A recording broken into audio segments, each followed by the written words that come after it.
This is not a dream.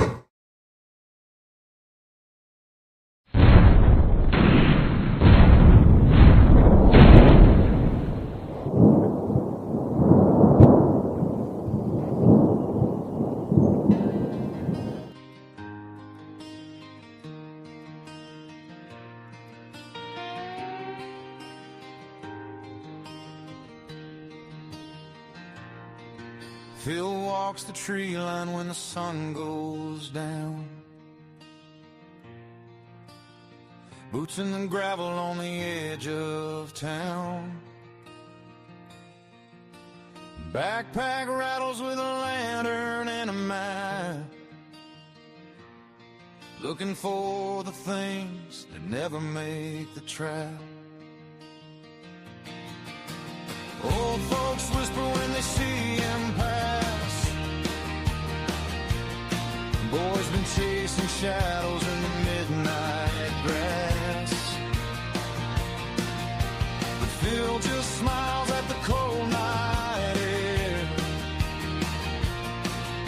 'cause something out there knows he's there. In the rustle of leaves, in the creak of the pine, in the fog where the footprints twist the line. He's the Dogman, TP hunter, roaming through the night, chasing ghostly echoes in the pale moonlight. From forgotten forests to the deserts deep, where the old bones hide and the spirits creep. With a camera and courage and a trail to see, he'll follow any legend through eternity. Yeah, the world's full of whispers most folks never see, but they all know Phil.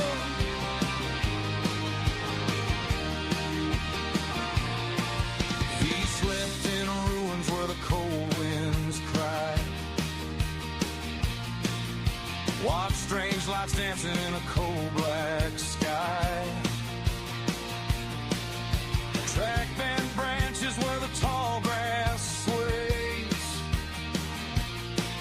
heard something breathing in the forest haze. Every dusty road and every haunted bed holds another secret he's about to defend.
wild and free.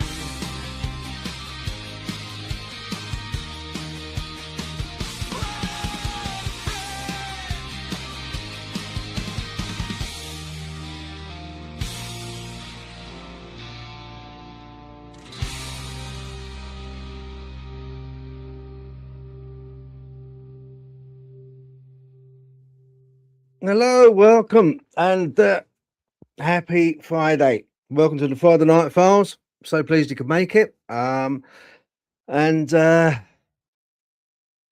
we've got a very special guest on.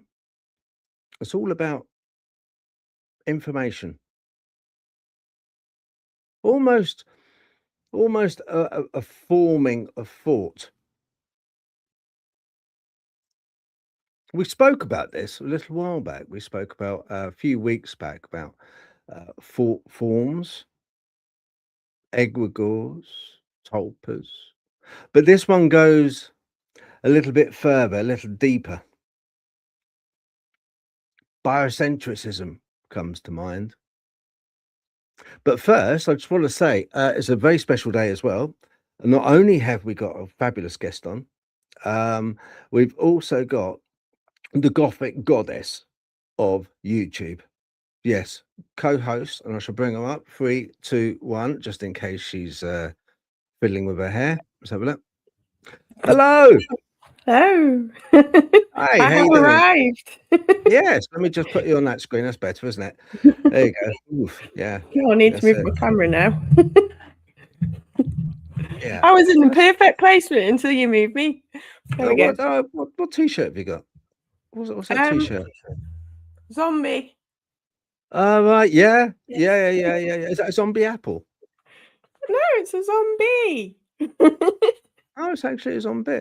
I've got a Dogman with UFOs. That's a cool one. Yeah, because it's quite an auspicious day, really, because Trump has released some files, limited photographs. Which is I've just been shuffling through them just a little bit earlier, while I was trimming my beard. Right. That's why your beard's a bit lopsided, is it? Because you're looking That's at the right. photos, it's like wonky. What's that splodge? It's like, oh, it's beard hair on the screen. That's what it is. Yeah. I was trying to make out what, but yeah, some quite interesting ones, but yeah, it was, but we'll bring that up. I've got the website up, so I'm going to bring it up just to show people anyway if they haven't seen already. But I'm sure there's a lot of it is on social media at the moment and being shared out. But I have my own views, as I invariably do, on it. Yeah, so other than that, how have you been anyway, generally? No, not too bad. I've been trying to catch up with the gardening this week while it's not raining. Yeah. Before the weeds get over and I can't plant anything. I'm very good at growing weeds. I'm not very good at growing veg. Right, yeah. I'm afraid. If I could eat all the weeds that grew in my allotment, I'd be like made for life. But yeah, they're quite they're quite easy to propagate, aren't they? With weeds, they're quite easy to do. Yeah, but you can always turn it into a wild garden. That's what I do with our garden. I just say, look, 'cause there's weeds everywhere and stuff, and I just like it's a wild garden. It's to attract it's for the bees. And it's all about the bees. Yeah, well, actually, it's just because I'm a lazy oik who can't bother getting out there. To be honest, I just say, oh, the weeds are pretty. I'll leave them there because they're flowering and they look pretty. Yeah, that's my excuse. Yeah. I'm very lucky with the weather at the moment, actually. Very lucky. Right, the guest we've got on, I'm looking forward to this because he has been on social media an awful lot. More than me. Wow. That's impressive. And I'm like, what? That's competition, that is, isn't it? Yeah. And usually I'm plastered all around, and I, you know. So Yeah. I know. So yeah, so got a bit. I got a bit like my nose put out of joint a bit. You know, I was like, competition. Yeah, all right. So yeah, we shall bring up Ryan Kralik. I hope I spelled Kralik. Kralik. I'm sure I spelled that right. Okay. Yes. Hello. Let me change that round a little bit. There we go. Hello, Ryan. Hello. It is Kralik, by the way. It is Kralik. You had Excellent. it first time. You should not have second guessed yourself. Also, this is for you. What is it? Hey, Great job. Great job. Upon you for best intro music of any podcast I've done. Oh wow! Thank I'll you never hear so the end much. of this now. Oh, That best song's intro gonna music. be everywhere. It is a good song, and at first I was like, "Is this modern country?" uh-huh. Yeah, I suppose it does sound quite like modern country. In the doesn't it? 'Cause it's more UK? upbeat, yeah. Oh, we do Yeah. have some country here. Well, Sort that's of. a shame. That's a shame. Yeah. You know, we have to deal with it here. Well, yeah, it's obligatory, isn't it, over there? Yeah, you Pretty can't get much. away from it. But you're you No. guys by choice. But Yeah. no, wonderful song, wonderful. Thank you. Loved it. Well, I must admit the full credit goes to a lady by the name of Kate Moonbeam, and she took a load of kind of like information on us and shoved it into AI, as you can guess, and it just coughed up with that song. So all credit to her, really, because even though AI is a wonderful tool, it can only work with the information it's given. So you know, it's credit to her for actually putting the information in. You know, so yeah, I quite like it, and as I say, it's quite catchy. It's, you know, I'm just waiting to get an album together, really. Once an album's put together, then I'll probably release the whole lot, and that'll be my title single. Probably do a tour. I think Could you imagine? Yeah. Sorry, I think I shouldn't have laughed Ryan, then. yeah, I don't know why you're laughing, Natalie. I really No, No, it's I hold need on to a be minute. very Wait a minute. serious. Natalie, behave yourself, all right? Please keep behave me in yourself. mind if you need somebody to tech for you. I've got just loads of experience with god awful, you know, depths of hell level tours. So there you Okay. go. I have Yeah, you've got an experience. American tour there set up already. We've got our Wow. techie. Okay. Yeah. Well, I think we'll have to talk about that, definitely, because before you came on, you did mention that you play the ukulele as well, don't you? I do play the ukulele. Yeah. I can do a damn good, Ryan. I can do a damn good I Go Window Cleaning song. I'm not familiar with that one. Right, I haven't got my ukulele with me, but I can sort of just like sing it, and pretend I can do it air ukulele. No, Right? ukulele. This is Yeah, a first. excuse I me, think in the Natalie. I can entire mental world. AI the ukulele in. I got Let's you. do that. Yeah, afterwards we'll do that for sure. Right. Here we go. I go window cleaning all the day. And it goes on. I can't remember the rest of it. I can get the lyrics up, but it's that I'll do that bit again, all right, just in case you missed it. Okay. I go window cleaning, and you can notice it's much smaller, right? It'll be a lot of I go window cleaning all the, and it's really very good. I've done that 3 times. Can't believe that. I'll never live that down. But that's okay. You know, that it will probably go pretty viral when I would people chop expect that so. up. Yeah, people will chop that up and they'll That's gonna get use that as TikToked. some weird sort of meme or something. I don't know. But There's anyway, a really thank you very famous. much for coming on the show. I'm sure that you're about to go, because after that conversation, I don't blame you if you do. But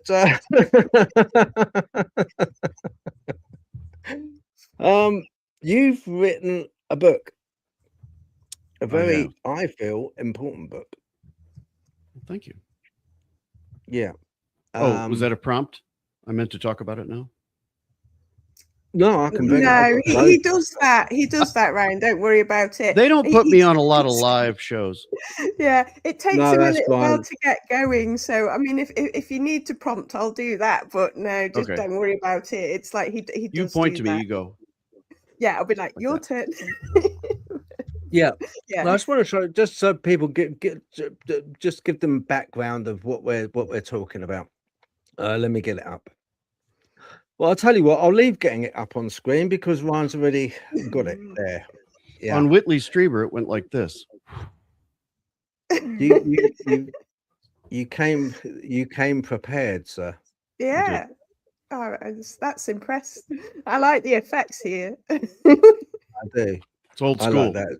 It's actually quite dramatic. Old school. to be We've between the invisible air ukulele and the old school effects. This is great. I love it. honest. Yeah, that was really quite dramatic. I quite like that. It was. Yeah. If you put my music to that, him doing that with the book, with Ryan doing the book, that would have worked. So, Right. Ryan, have you seen the photos that came out today about those UFOs from the government? I haven't. I did watch this morning this radio show that I've been on before, popped into my feed, and they said, "Oh, we're looking at the videos as soon as they come out." And I looked at a couple, watched what they were looking at. Wasn't too impressed, but we're talking about like 3 minutes. So I haven't seen anything that they've put out. All right. Wait there, because it's a big day. It's a big day. I think it's a big day. Just I'm just going to pop it up because it all has.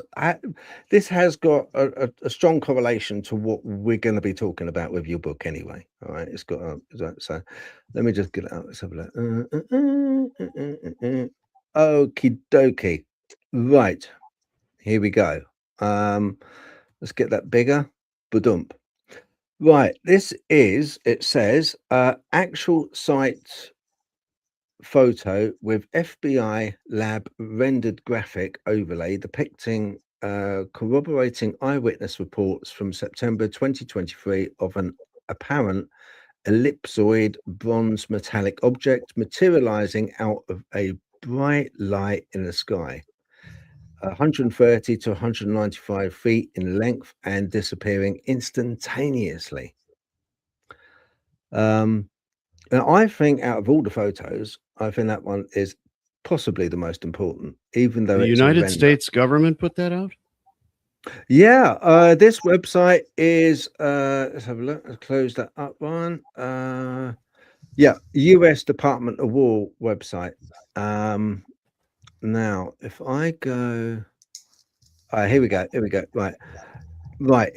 Donald J. Trump, Truth Social. Based on the tremendous interest shown, I will be directing the Secretary of War and other relevant departments and agencies to begin the process of identifying and releasing government files related to alien and extraterrestrial life, unidentified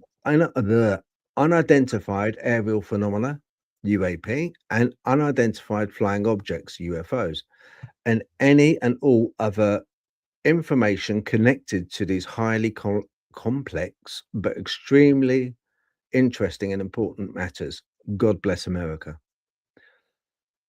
So yes, I think it's all it's about time, but it was prompted because obviously he would like, I think, to be the first to bring material out, obviously.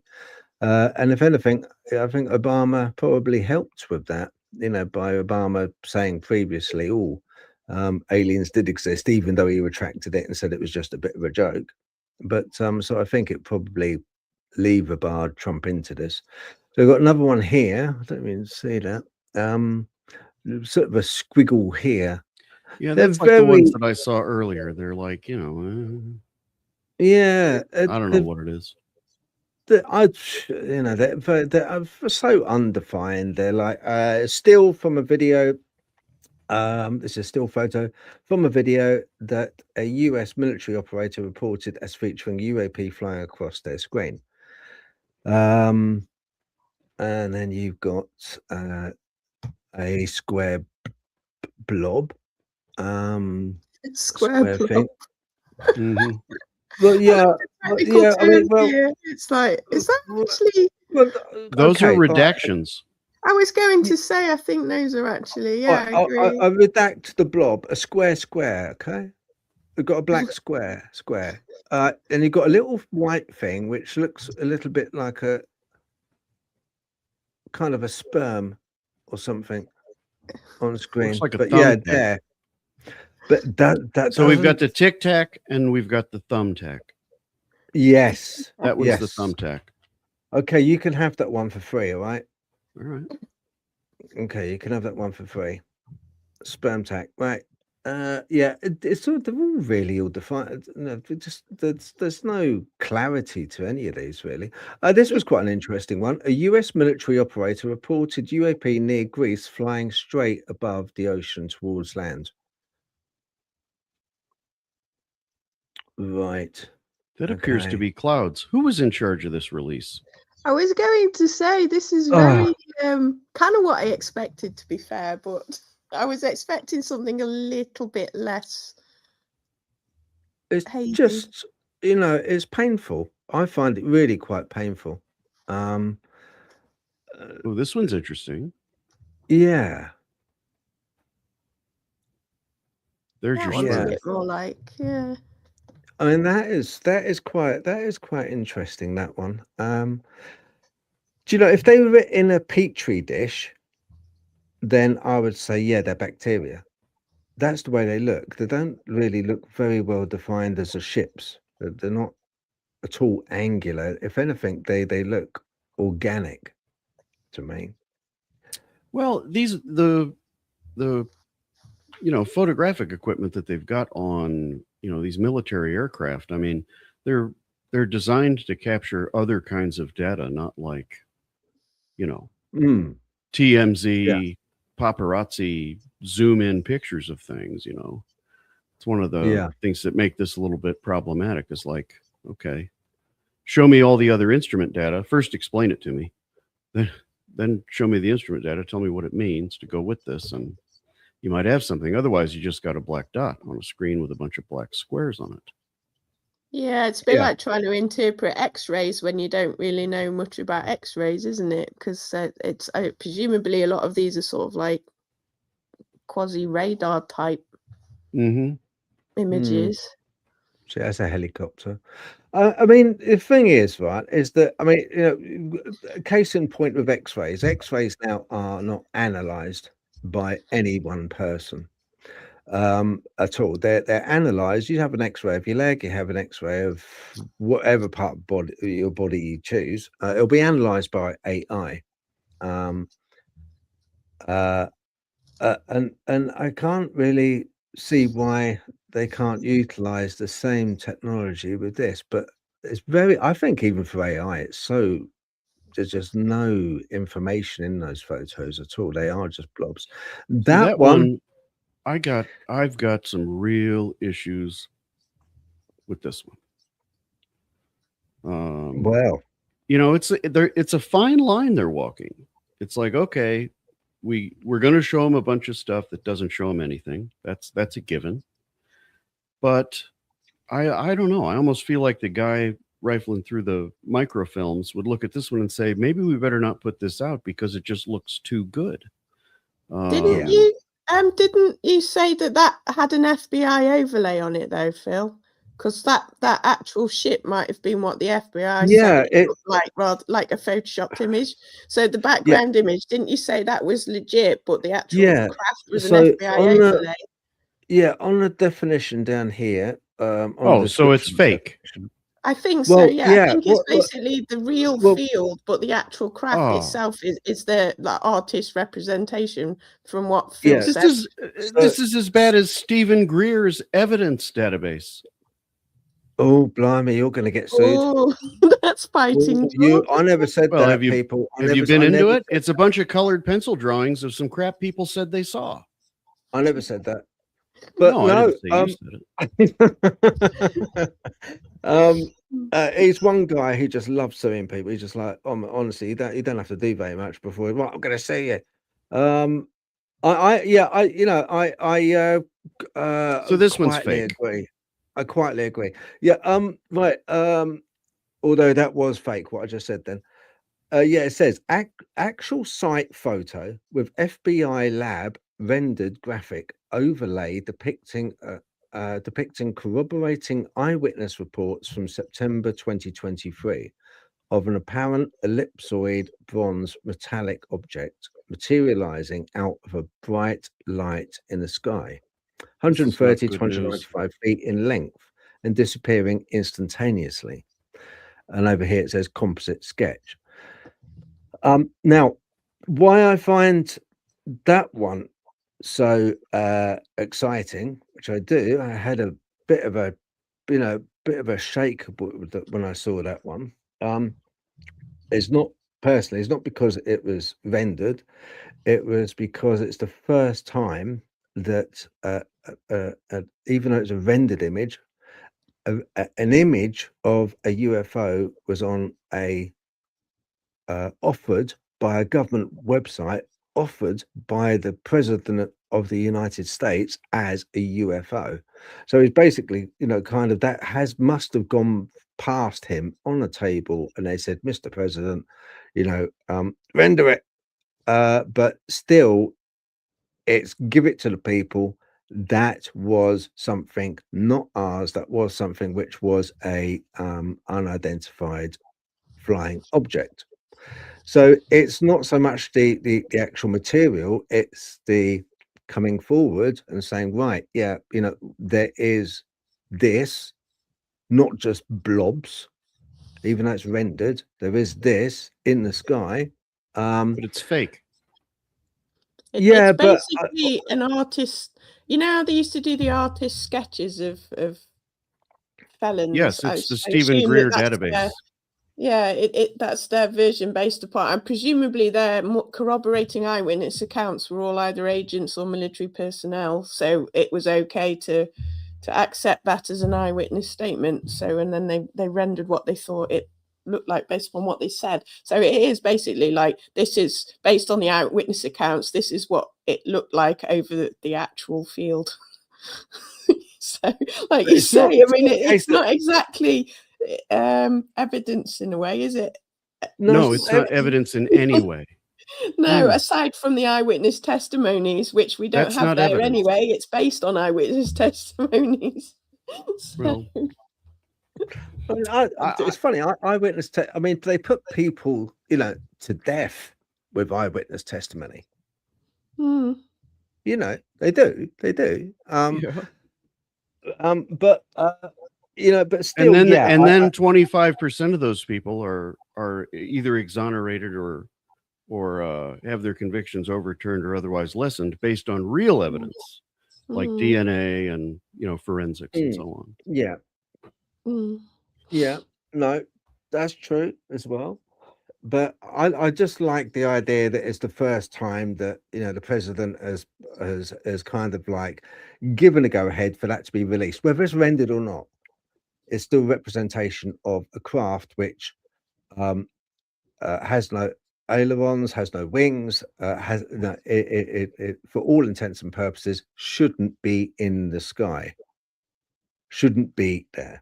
But he's given a go ahead for it to be released, which kind of like it says, right, okay, there is craft out there which isn't ours, or is ours, but we're not telling you. But so it's kind of like given a green light. He's given the official stamp, and it's out there. So that's the exciting part. It's the first time that sort of like happened, even though they're crap photos, all of them. To be honest, let's face it. They're just not great, any of them. But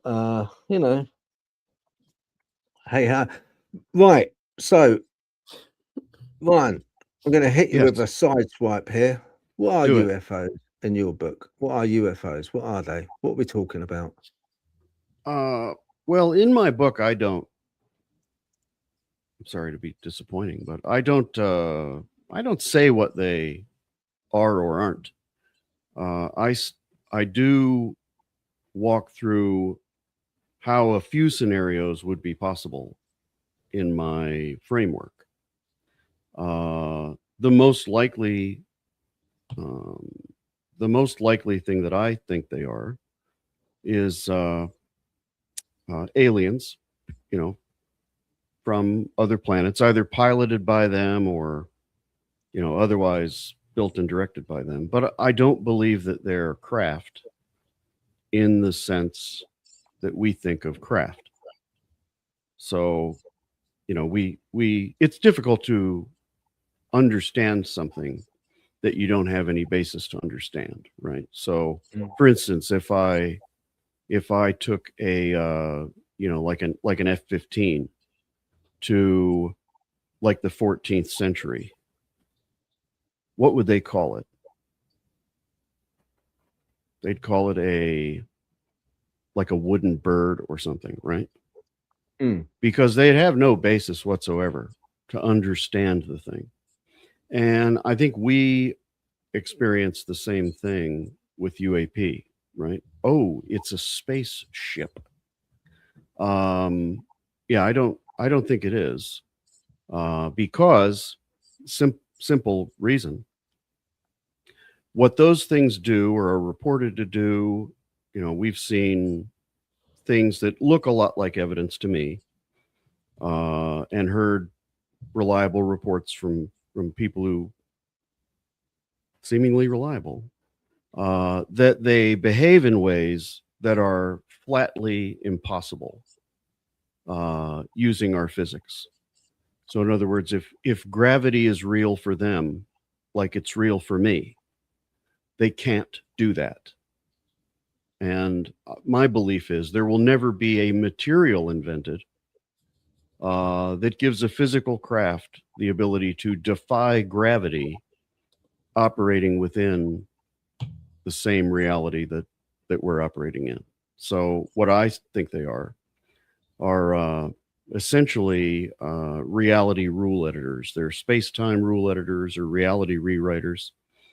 And the reason I believe that's possible is because underlying our physical reality is an informational substrate.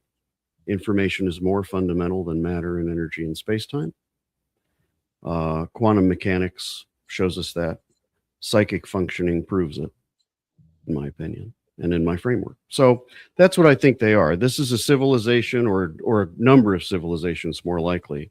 They are well beyond our understanding of the universe. All we really are coming to understand is the physical universe. And that just flatly cannot be all there is, according to the evidence. So that's what I think they are. They are they're not operating by the same rules that we are. Yeah. No, they're not.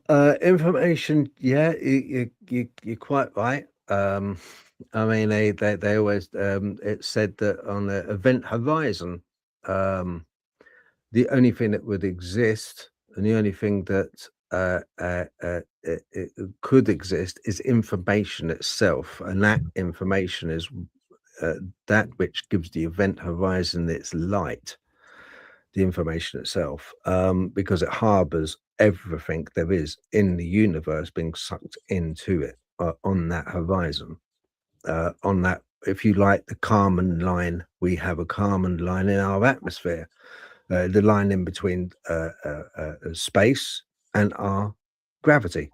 It's about 100 miles up. I think that was about right. Yeah. So it's the same with event horizon. Information is a viable material. I think information and it can be and is a form and take form. It can take form. Information can. Now the question is, does that information need us to manipulate it into a form, or does it form by its own means? That's to say, I'm now sitting in what I call the padded room. Okay, it's actually a bedroom, but my other half's got so many clothes that it deadens the sound. It doesn't reverberate. Now outside of this room, there is, as I know it to be, a hallway leading into a bathroom. But could that hallway and that bathroom at the moment, because I'm not in it, would be a random mass of atoms in a state of possibility until I walk into that hallway and into that bathroom and form those rooms. Is that what you're talking about? No. Good question, though. It's a great way to ask it too. Thank you. You mix it up. You take the other path. I like that. Oh, cool. Yeah. But what you're really asking is does existence require a consciousness, right? Yeah. And the thing that I find the most, first of all, the people who hate me the most are, well, so far, we'll find out if the Dogman people hate me worse than these other people. But the people that hate me most are the consciousness is primary people, which I kind of find to be hilarious. When I first was putting together this framework and writing this book, I went to a fairly famous scientist who I won't mention in this context. I went to that person and I said, would you look at this framework? And they said, sure, they'll look at it. And so then they came back to me and basically said, and this is a scientist, mind you, but you know, I guess they'd be considered on the fringe side of science, but they said, I like what you're saying. The only problem is consciousness is fundamental. And I said, how? And they explained it to me. Well, delayed choice, there's a certain way to do double slit experiments where the results are not seen until later, basically. And seeing the results later changes the result previously. Now, that is interesting, but they pointed to this as their, reasoning why scientifically they think it's proven that consciousness is fundamental. Nothing could exist without it. And I said, did the universe non-exist for 12 billion years before consciousness came along? Or did consciousness cause the mathematics that show us what we believe to be the beginning of the universe? Did consciousness show up on the scene and change the mathematics? Or was consciousness there the whole time? And the mathematics have just been fooled with by consciousness to make it look that way. I never heard from that person again. So take that as you will. But this consciousness is primary thing, the reason that I find that to be hilarious is because it's essentially the argument of religion from 500 years ago. It's like, humanity went in kind of two directions. We went science and some stayed religion, all to kind of come back together. I think is happening in the near future. But you've got these people that left religion, but basically continue with the same ontology that religion had, which is, some kind of intelligence is responsible for it all. But no, I don't think consciousness is primary in any way. I think consciousness is the result of ongoing complexity and self-organizing systems, which is how biology kind of is the next type of system that self-organizes after other types of self-organizing systems, like solar systems and and whatnot. So no, I don't think you have to be looking at the moon for the moon to exist. Now, I do have in my framework there's a mechanism for this. The universe, the underlying substrate of reality, biases coherence, coherent outcomes. It wants structures and outcomes that persist, cohere and persist. And so that's how we get all the forces that we have, gravity and electromagnetism and the nuclear forces and so on. Because at the beginning of the universe, there were two, one's not a force, so it's kind of difficult to visualize. Science calls it entropy now. But there was nothing, and then there was coherence bias. And so material and energy and space-time and all that followed this one rule, which is do the thing that will get us the structure that lasts the longest, essentially. And so because of that coherence bias, one subatomic particle requires another subatomic particle to cohere, right? So the fact that the moon is made up of these same essentially quantum behaviors of the field that everything else is, it does not require eyeballs or a brain directed at it for that coherence requirement to exist. Does that make sense? Yeah, does make sense. It does make sense. It doesn't need me to look at it to exist. It exists because coherence demands it. Yeah, yeah. No, I get that. I mean, coherence from the point of view of it will have an effective state with another relative particle. Yep, exactly. Okay. Now a consciousness can do that too, right? Yeah, but then we're on the whole zeitgeist of what we're talking about at the moment is the consciousness, unless it's the old thing of if a tree falls in a wood and no one's there, will it make a sound? We have to witness that moon for it to be recognized as the moon. Otherwise, it's just going to be not there because we consciously wouldn't see it. So if we didn't see it, it wouldn't be there. If the UFOs, we didn't see any UFOs, they wouldn't be there because we wouldn't. Edward B. Titchener,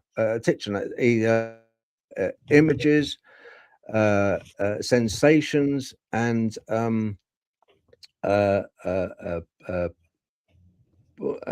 relative states. That was his take on consciousness, which all do kind of like play a big part. But my thing would be, okay, so back to the question, if the moon existed and all the other bits and pieces of the world existed and we weren't conscious of them, what would be the point of them existing if they weren't being witnessed? Why would they have a relative state to one another if there was nobody there to witness them, to play with them, to touch them, to have sensation with them, to take images with your eye of those things? What would be the point of them existing? What would form them? Why would they be formed, and what would form them? Coherence bias. So for instance, let's just take our neighborhood here. The solar system. That's our guy, Sol, right in the middle. There's been life. I mean, this is a somewhat arguable point, but I think the data supports it. There's been life on Earth for about 3 of the 4.5 billion years that it has been formed. Eyes came along about 500 million years ago, right? Mm-hmm. Well, what we would call eyes. So photosensitivity of any kind, probably pushing more towards 1 billion years. So was there no moon before that? Because if there was no moon before that, we would have had no tides. And with no tides, evolution would have been a completely different outcome, right? So I don't buy into the Donald Hoffman, all due respect to Dr. Hoffman. I don't begrudge scholars, their opinions, but and certainly most of them do important work and they arrive at the conclusions that they can. But the conclusion that I arrive at, to be frank, could not have ever been arrived at before about 30 years ago. Because before then, information theory only began in 1948, 1949. Prior to that, information meant things that are true and stuff in newspapers, right? There was no electron field, and frankly, we thought electrons travel through wires until 35 years ago. So we didn't understand information well enough for anybody to arrive at the conclusion that I have before pretty recently. And so the way that I see it is a lot of the people who arrive at conclusions like Donald Hoffman has, they're arriving at that conclusion from, like their home base is 35 years ago. 35 years ago, yes, you needed something else. You needed, an ether or a consciousness field or something like that in order to make all of it work. Well, information makes all of it work. And it makes all of it work with far fewer assumptions. So like essentially what you're talking about is a type of simulation theory, that nothing is real until the gamer's headset is pointed in that direction, kind of, right? Well, the problem with that is that assumes, and I'll give it this, simulation theory has among the fewest assumptions of all the explanations for physical reality, but it still has at least five assumptions. Information first, which is my framework, has one assumption, that information is more fundamental than matter, and all of the things, all of the things in the universe are actually just, they're an instantiation, or what you might call the stable material version of the information, if that makes sense. Similar to how water can be ice or vapor or liquid. So too a thing can be material and it can be informational, and quantum mechanics shows us that. But when I first started this journey, or whatever you want to call it, I actually wrestled with that quite a bit. What is consciousness's role in all this? And it says it right in the title of the book, the purpose of consciousness. The purpose of consciousness is that a coherence biased substrate put the universe on a trajectory that was frankly always going to go the way that it has. And the way that it has is eventually this tendency toward complexity. We arrive at more and more complex living things. And more complex living things develop more and more complex processes that we call consciousness. But what that allows us to do, ultimately, is we do shape reality with our consciousness. So, right now you've got that mouse hovering over the button, and you're like, do I hang up on him and get him out of here, or do I let him keep going? Right. What you're doing there is you're evaluating. I know you can read my mind. Well, I'm a remote viewer. You're evaluating against the coherence bias of the substrate.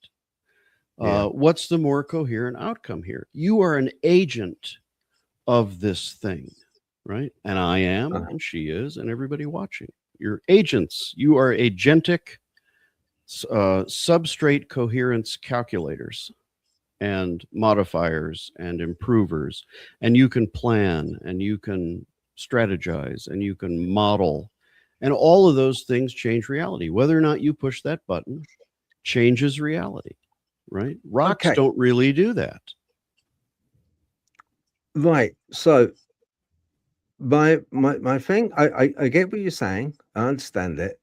Now, why then is information itself, which is a construct, which constructs the world around us, basically, I believe,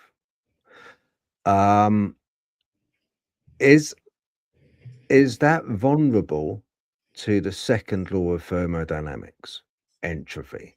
Is the information itself, from its birth to, is it liable to degrade, or is it self-healing? Does it just keep going? Yeah, I get what you're saying. I mean, if you look at what many people that I consider to be on the cutting edge of physics today are saying, like Eric Berlin, he says, entropy is an informational process in itself, right? But I don't. So the second law of thermodynamics says, in a closed system, things will tend toward disorder, is kind of how I think most people understand it.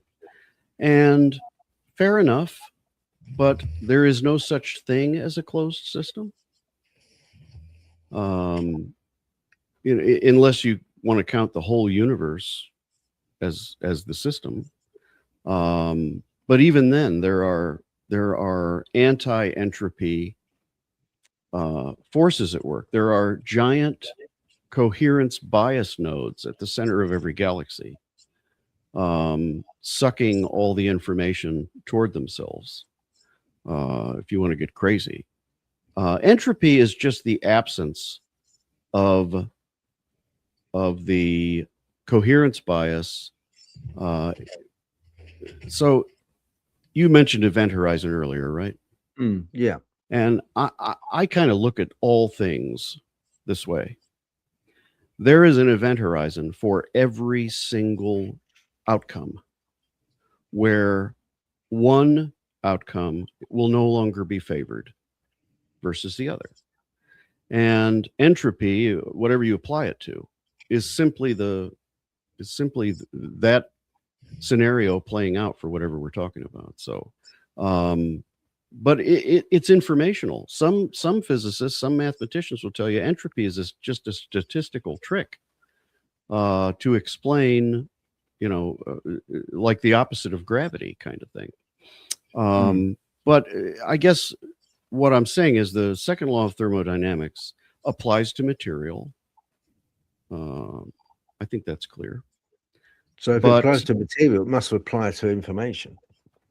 Information, in my framework, is not necessarily the way that we're treating it when we talk about thermodynamics. So if you look at like the particle behavior of a double slit experiment or whatever. Sorry, my phone's misbehaving. If you look at the particle behavior, we shoot the proton through the two slits, and we find that on the other side, it shows us whatever 30,000 plus little dots. It shows us that some way it went through both slits, just about every way that it could, based on its starting position. Okay. So what that means is that the informational substrate does not allow behavior, of that particle that doesn't fit within that matrix of probabilities. But there is no particle, right? What we call a particle is the behavior of that field, which I believe is the informational substrate. It's the behavior of that field when coherence metrics, create a number of scenarios, and its job is to choose the most coherent one, if that makes any sense. But I kind of lost my train of thought. Sorry. No, that's fine. I can whack you back on the train of thought, and that is okay. With and let's really annoy some of the cryptid folk out there. Okay. People see cryptids. People see Dogman, and they see Bigfoot, and they see. Let's really go for the big one. And they also see UFOs and aliens. Okay, we're gonna have a lot of people who are gonna hate you. Let's get the whole lot, eh? So, how would you interpret the sightings of those entities which are not normal in your framework of information? Why would your information framework have formed the alien craft, the alien standing there as a grey, or the Dogman with claws and teeth, or the Bigfoot? What is the genesis moment of that information to form those for people to see? I do not, nowhere in my framework or my book, this book anyway, nowhere let me make sure I'm right about this. I don't believe any cryptozoological examples as such exist in this book. So one of the, a number of the things that I do think Information First explains pretty easily is, first of all, UAP. Second of all is religious experience, what you'd call visions and things like that. Things that we see reported and believed and discussed throughout history of humanity. The issue that I have with so-called cryptids is evidentiary. If there was more and better evidence for them, I probably would have given them some more attention in the book. But the issue that I have is evidentiary. So UAP, I think just like UAP, probably 95%, something like that. Pick a round number, 90% of reports of UAP are people getting excited about something perfectly explainable, right? My guess would be that metric is also true of Bigfoot and Jersey Devil, Chupacabra, my personal favorite. Now I've also never seen a UFO. Now I have seen things in the sky a couple of times and I do not know what they were. They were unusual looking, but could be any number of things. Me not knowing what it is doesn't make it aliens, right? And so that would be my guess also about cryptids, is it's probably 90, give or take, 90% of those sightings are people doing what they do, which is, you want an example? Yeah, please. All right. I'm going to give you an example. I'm going to show you how you will do this, whether you mean to or not. Okay? Is it legal? It's legal, yes. We can tie this into remote viewing later. It's okay. Got a lot of similarities. So I'm going to say a bunch of... I want to ask you about remote viewing anyway, because I want to give it a go. You do not have to fight me to get me to talk about remote viewing, just so you know. Oh, brilliant. It's going to go a lot easier than talking about Bigfoot. But I'm going to give you a number of descriptors, okay? Mm-hmm. And I'll let you know when I'm done. Red, shiny, small, smooth, smells biological. What is it? Penis. Interesting. I usually get apple or cherry or tomato. But Penis. there's no wrong answer. Because it's a thought experiment. There is no. Well, that's what came into my head. There is no tomato penis. Not yet, anyway. It was the small, insofar as we're discussing it. It was the small and red that done it. Yeah, no. Your brain took the information that was available and did what it's supposed to do, which is make sense of it. It is a coherence calculator, right? So the same thing happens when you see things for which you do not have explanations, which is why in the 14th century they would have called it a wooden bird, giant wooden bird. It's the reason that in your backyard 300 years ago they called probably they called gray aliens the Fae or whatever.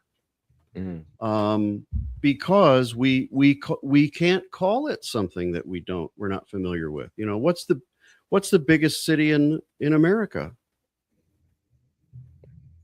New York. That's how amazing human beings are at naming things. New York. It's the new one. It's just like the old one. So that's just an example of what a human being does. Now it doesn't make that person bad or full of crap or anything like that. It doesn't have to be that. All it has to be is they're trying to take the data available to them and understand it in a way that is understandable.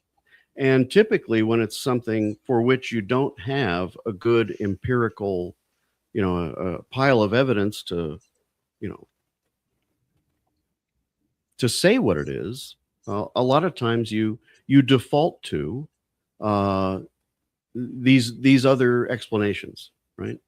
So that said, I also don't think that it's impossible. If the universe is in fact not fundamentally material, that means that the distance between here and Sirius or Zeta Reticuli, it isn't fundamentally the thing that we see it as in the material universe, right? So the reason that a UAP can go from 500 feet above sea level to 50,000 feet above sea level in a fraction of a second is because space and time, it's not subject to the rules of space and time. It's operating at the informational level. It's moving itself informationally, not physically. Well, 50,000 feet is no different than 22 light years, right? So if that can be done with a craft, as far as I can see, but that doesn't mean that that's the only way that it can be done. In fact, what I say about the UAP is that the reason that people draw this conclusion that there must be something to do with consciousness with the UAP issue is because there is. Consciousness, in fact, is the only thing we know of that has access to this substrate in the first place. And through remote viewing and various other psi phenomena, we can empirically show that the rules of space-time can be rendered a non-issue. You can give me a tasking, if I'm having a good day, you can give me a tasking number, I can write it down, and I can describe what is happening, whatever, on one of Saturn's moons, right? Feedback would be a problem here, but let's say we had it. I would be able to describe that to you, the event or the object or whatever. And I would be doing that faster than a photon can get here from there. And a photon's the fastest thing we know in the material universe that can carry information physically. So just by virtue of the fact that I can do that, I'm showing that these rules are not hard and fast as we understand them, right? There are things that get around them. Consciousness is the only thing that I've ever encountered or seen or have evidence for that gets around it. So if my consciousness can tell you what's happening on Saturn's moon, and the species from Zeta Reticuli, their consciousness can, by use of technology, by use of their craft, can get them from there to here in no time, and from here to the stratosphere in no time, then who's to say that there aren't beings in the universe somewhere who have the ability to do that innately? Why not? Yeah, no, I agree, and I'm just gonna I agree. You put it really quite succinctly. There's a lot of, pardon the pun, information there to take in. There is.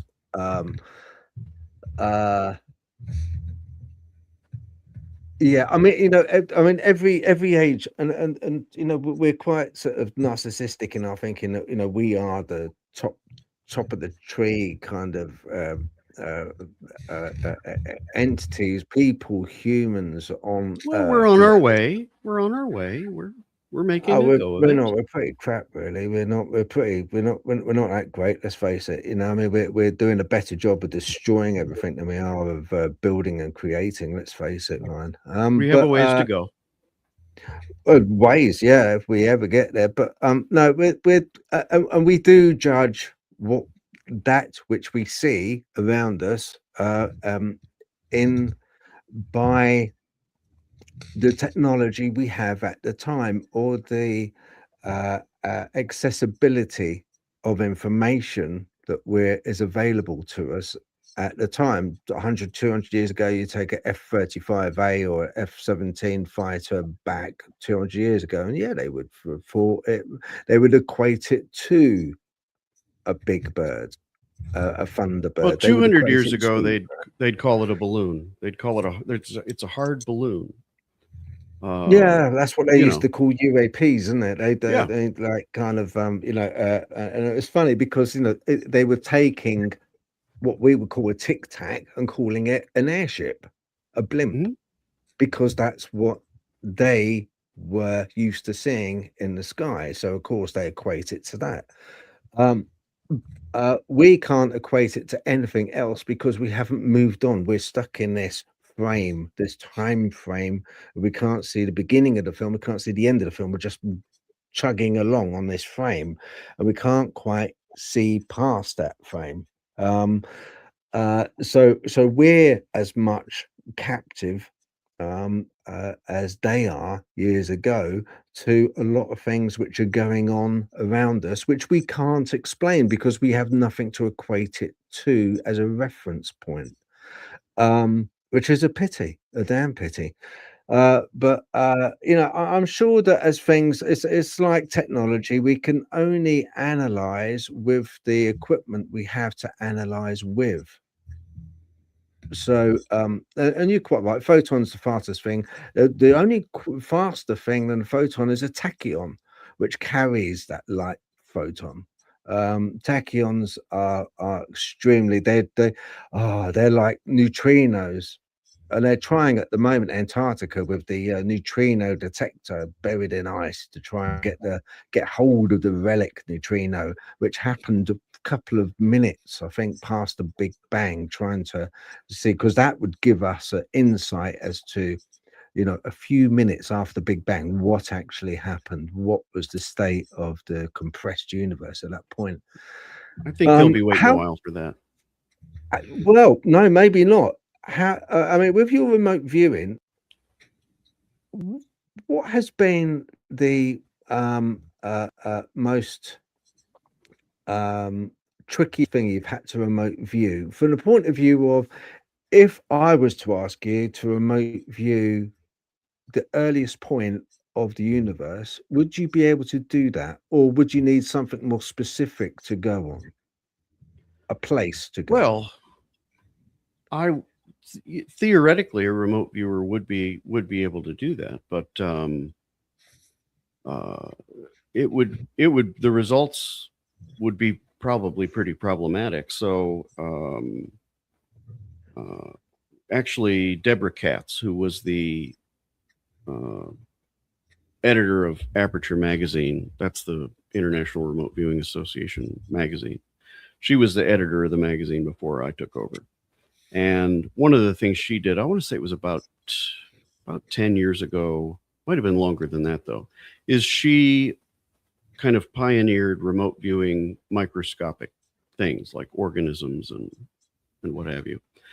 But that was more of a, most of the exploration that's been done in remote viewing has been more about understanding it, not necessarily about showing what it could be used for. But she had success with remote viewers, remote viewing microscopic organisms. The problem is that the remote viewer has no idea what they're looking at, right? As a remote viewer, you're blind to the target. So and this is going to come back to the cherry genitals or tomato genitals or whatever that we just talked about.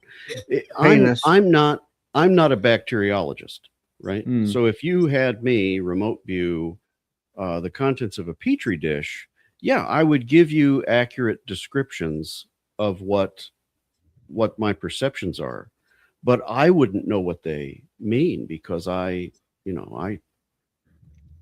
and in remote viewing, at least in the early stages of remote viewing, your perception doesn't necessarily have a fixed position or a size. So you wouldn't know that. So if you tasked me with whatever the second after the Big Bang or something, I wouldn't have a good frame of reference. I wouldn't be able to tell you, early on anyway, what the size of anything is or the position. We kind of have an innate understanding of what down is on Earth, but in an environment where gravity doesn't exist, I mean, it would be problematic. Let's put it that way. And without feedback, you would never know if what I described was accurate or not. You could compare it to, maybe what some formulas say from folks studying this kind of thing. But there would never be a way for you to know that a remote viewer told you what the beginning of the universe was. Does that make sense? Yeah. No, it does. It would be the same as the Saturn's moon. Like, yes, theoretically, I can describe it faster than a photon can get here. And I suppose you could come up with an experiment that proves that with a photon over a shorter distance than that. But the problem is that it's theoretical, because without any feedback, then the remote viewer or the person tasking the remote viewer would never know if it was accurate or not. Remote viewing is not, a magic wand, and whatever the remote viewer says they remote viewed is the truth. It's completely exactly the opposite of that. And I hope I don't talk out of turn and irritate any of my fellow remote viewers, but if you say that you remote viewed it and you don't have any feedback, and you're presenting that as unequivocal fact, then shame on you. You shouldn't be doing that, because remote viewing it requires the ability for somebody to determine if the information had a basis in fact. Okay, right. Do you think then if information exists and creates coherence, and you are remote viewing, and your ability to interface with information is via consciousness, do you think it's possible that you can't go back far enough before consciousness became a thing for interfacing with the information with? Does that make sense? It does. It's a good question. My assumption or guess about that would be that my consciousness, here's what I believe. My consciousness has access. My consciousness gives me the ability to tune my perceptive abilities to informational structures that exist outside of my physical position or even my physical reality. So I have a form of access to all information that has ever existed, exists now, or could ever exist. The question is how useful is that, right? If I can remote view the beginning of the universe, but my knowledge and understanding doesn't allow me to turn that data into anything useful to you, and I can remote view the end of the universe, but I have that same limitation, then, you know, how does that improve our position on trying to answer those questions? So I'll give you a for instance, that's related to remote viewing. Matter of fact, I just got a session back, which I can't show you the session because it belongs to somebody else. But what I can do is give you examples. So when I'm remote viewing, for instance, this is a target that was, it was a building, basically a building that has a use. And I can even tell you what the use is. It's a lighthouse. But it's not really a lighthouse like keep the boats away from the shore anymore lighthouse. It's a lighthouse like a historic, it's like a museum, right? And so as these impressions are coming, you know, hard, edgy, large, blocky, wide, towering, sunny, and when we checked this session data, it was considered to be real time, and we checked the temperature, we checked the weather report at the location, all that stuff. So, but again, because I need to know whether I'm right. You know, angly, sharp, reflective. Get to the good ones. So then over here, my mind starts doing what your mind did when I said red and smooth and small and so on. Is I wrote down like Las Vegas, right? That's the impression. That's what the impressions were reminding me of. Was an area like Las Vegas. And then I had another one, sandstone. Then I had another one, office building. But that data comes through me. It doesn't come to me, if that makes sense. So the most sense it will ever make is the best sense I can make of it. Does that paint a good picture? Does that help you understand? So like, just like the red, the smooth, the smells organic, you can't, and that's why it's so important in remote viewing to do as little evaluation of the data as you can. But you know, imagine trying to describe a color that you are unfamiliar with, right? You would, you know, if it's whatever, like peach, you'd be like, well, it's kind of like orange, it's kind of like pink, but not either of those, right? So that's it's not just remote viewing, it's our problem really as humans, as conscious beings. We understand things. Our circle of understanding expands slowly, systematically. You know, it takes time. Just like look at how quickly our language evolves. All things considered, our language evolves slowly because our lexicon of understanding, you know, it grows more and more all the time. It's you know, it's exponential growth, but it's incremental, right? Yeah, there was a scholar that I was listening to a while back on a podcast that said that the amount of words in your language limits or expands the amount of conceptual thinking that you can do. So it's like he was at that time he was comparing Greek with, I think it was Hebrew, because if I remember rightly, correct me if I'm wrong, Hebrew's got something like 30,000 words and Greek had like exponentially more. And he said that's why at the time the Greek sort of methods of thought, even looking back at it today, we struggle to understand what they're speaking about, because there are so many words, so many nuances, and they're able to sort of think in concepts that we couldn't, because like you say, we don't have the language to understand it. So some of it is about, like say, developing the language, and also like you say, not filtering the impressions that you get. Is very similar to what what I did when I was doing my healing course with the horses. We were told, don't censor the impressions you're getting, even if they don't make sense to you. And like you say, it sounds very familiar in remote viewing. It's important to not try and make sense of it to start off with, and then not censor the what you're getting, because otherwise, like you say, your brain starts putting it into a patterns and box and going, oh, it's mostly this, so it's got to be that, rather than like you say, you could then have got fixated on the idea of Las Vegas, and then your brain goes down that channel and starts looking for things like Las Vegas, rather than seeing, you know, like you say, getting the other impressions that then sort of narrow it down into a different direction. So but yeah, and it's impossible to do. You know, that's what remote viewing is. It's the process of doing your best, using tools to keep that from happening. But it's you can't turn off the part of your brain that identifies things. The reason that you're here is because your ancestors identified things just good enough to not get eaten. Right? Yeah, pattern recognition. It's selected for. The identifying brain is definitely selected for.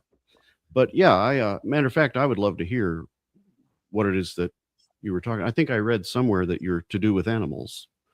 Me, I'm a horse person, but I've like you say, gone from the 3D to interacting with them more as more and more conscious beings, and then as more and more spiritual beings, and then as more and more, and then I found an infinite level of depth to them.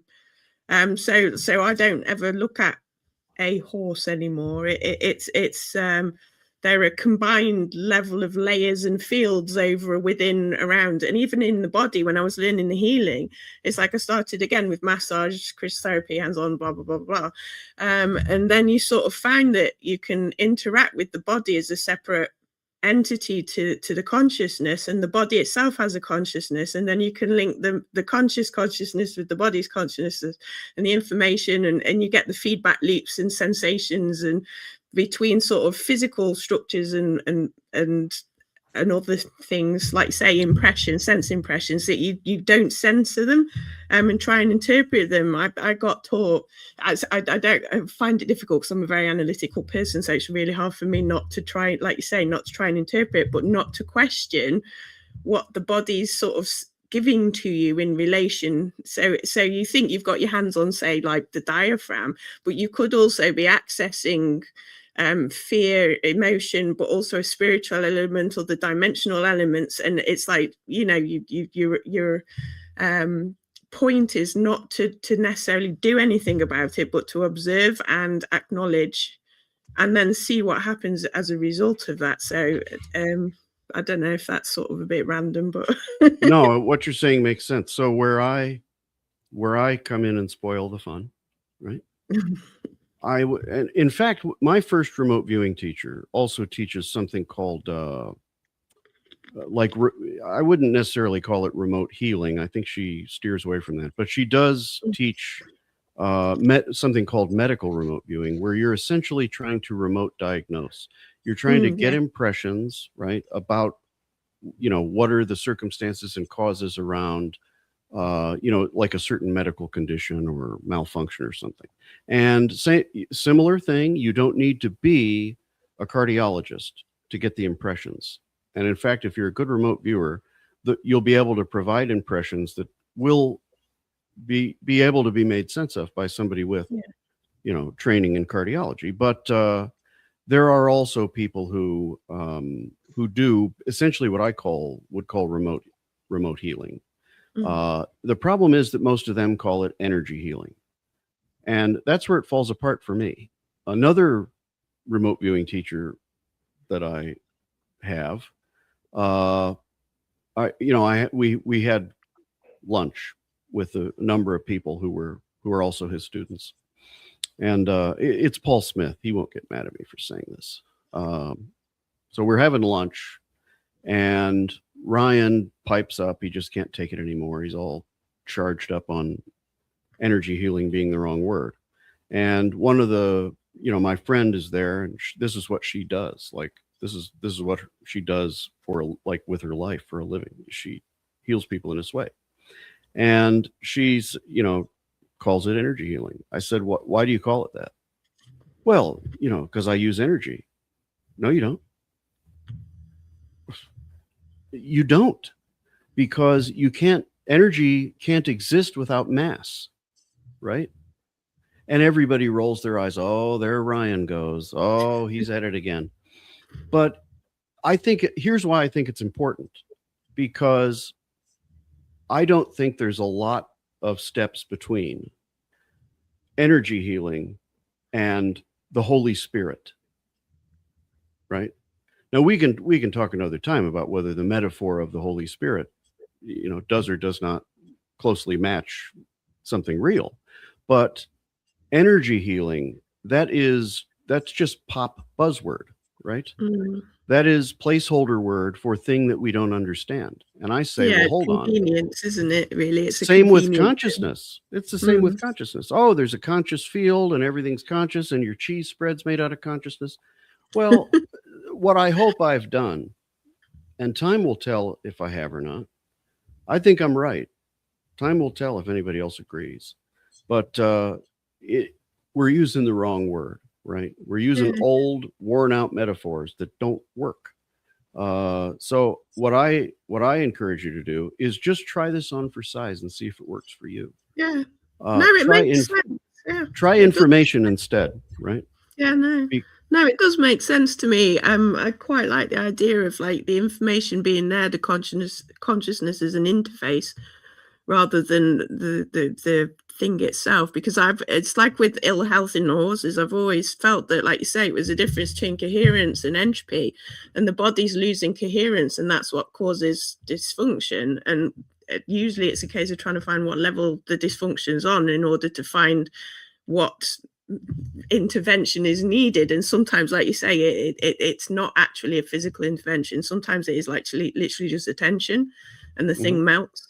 And it's like, which is why the focus tends to be on consciousness, really. But if you think about the ground as information itself, do you think of information then more as like, because from what you're saying, I'm assuming that you think of information more as a dynamic thing than a static thing, because without the dynamic principle, it can't create coherence.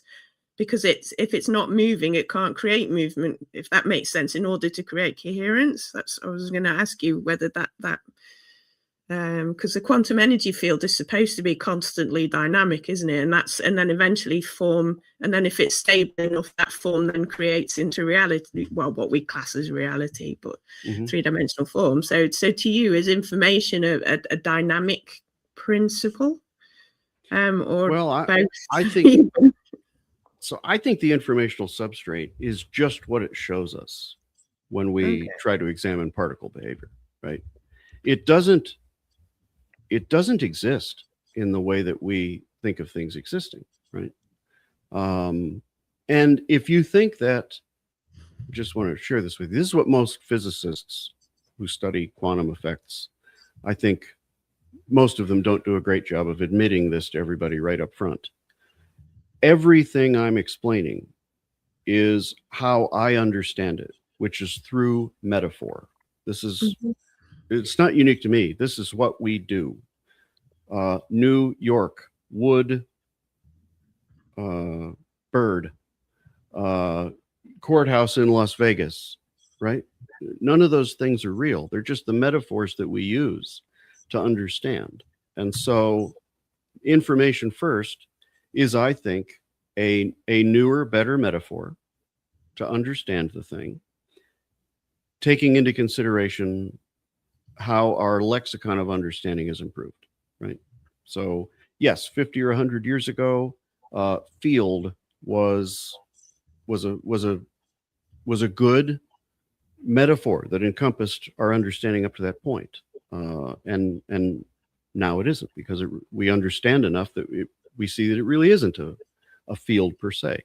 So, but the way that I understand it is the same way a quantum physicist understands the things that he cannot see and understand, like fields and particles, or the way that, you know, whatever a 14th century villager, when he looked up at the sky and saw something that he didn't understand, he did the same thing. So I don't think it exists. That's my best metaphor, is it doesn't exist. It underlies what does exist.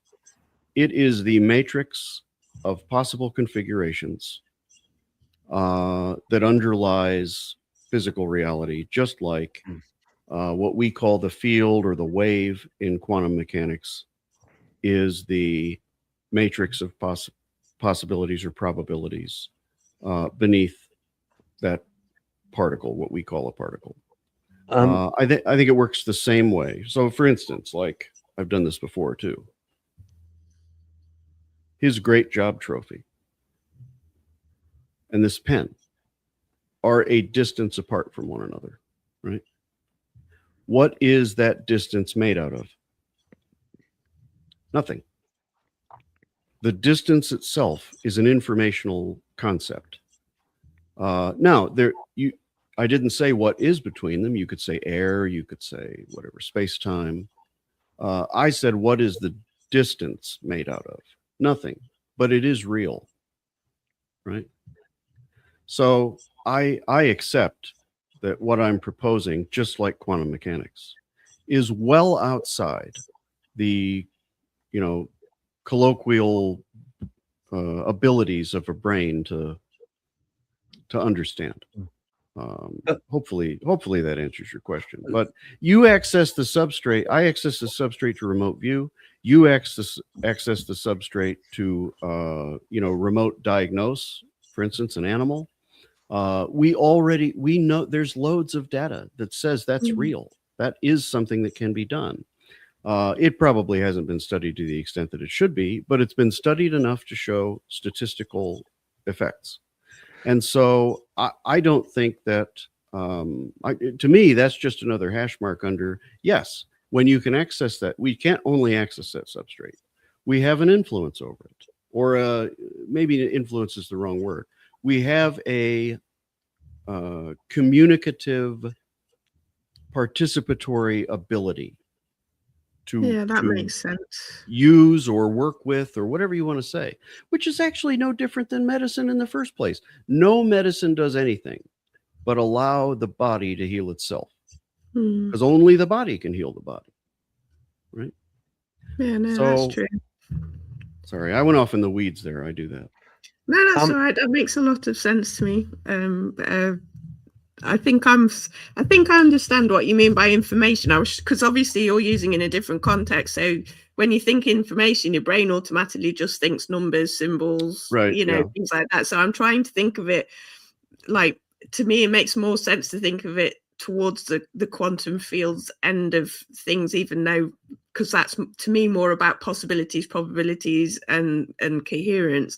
But obviously I appreciate the fact that you believe that field is a wrong word to use.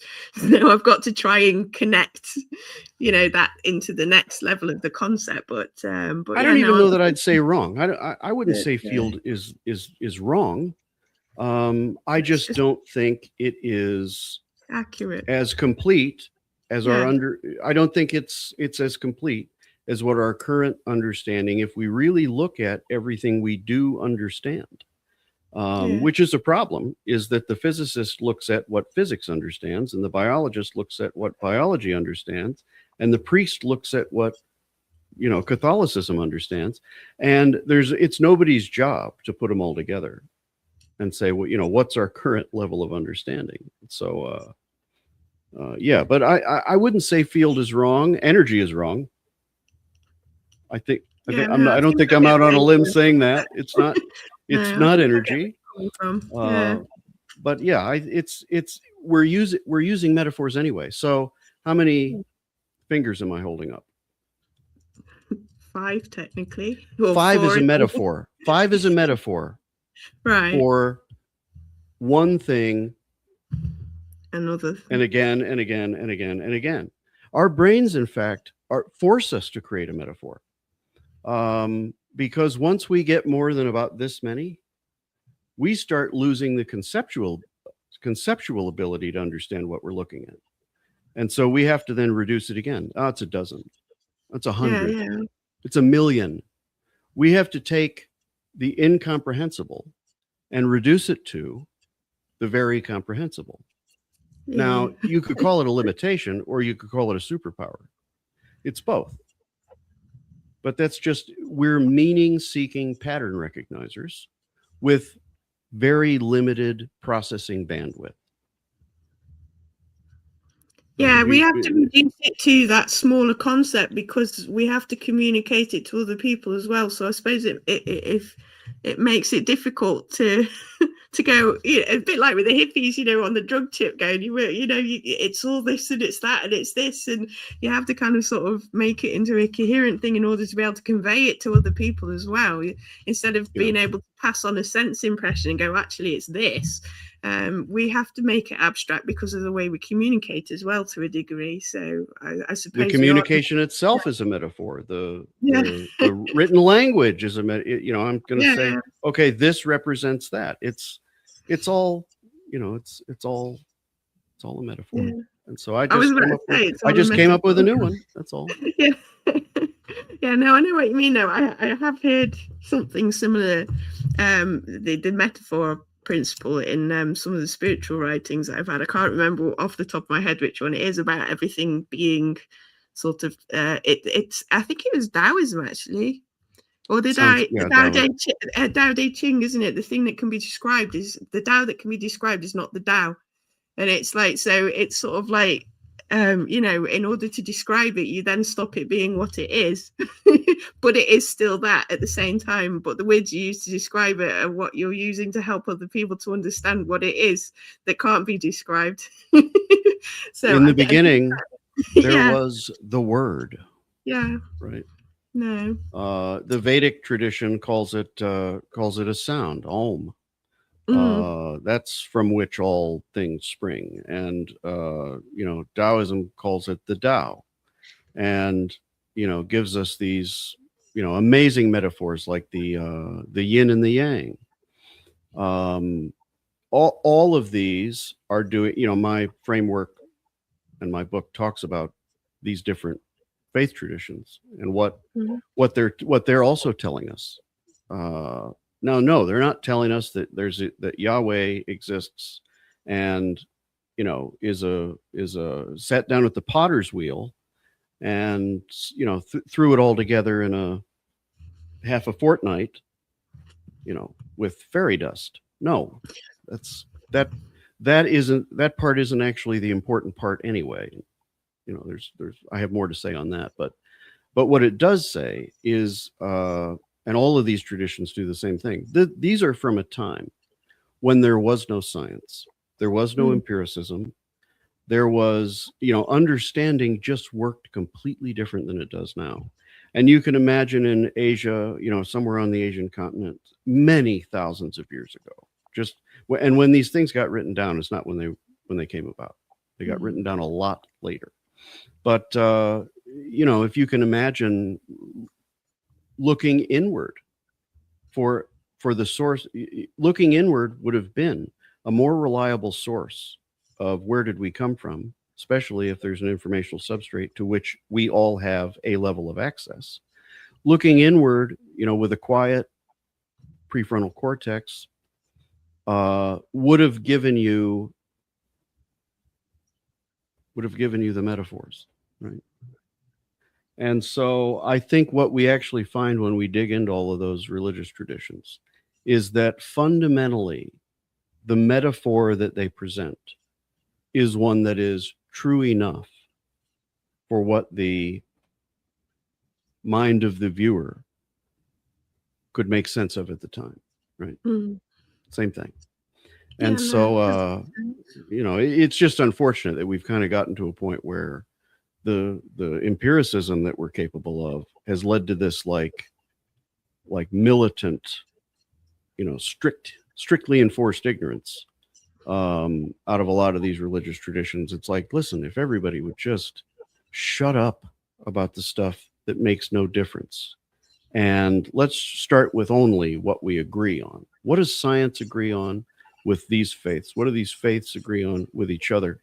If we started from that, we would find that basically, fundamentally, there's very little disagreement. Hmm. Yeah, no, I can't argue with you on that point. No. Phil? Yeah. Listen, you have it. You know why I'm here, Phil? I'm here to find out. Now, last night I fell asleep listening to your show. That often happens.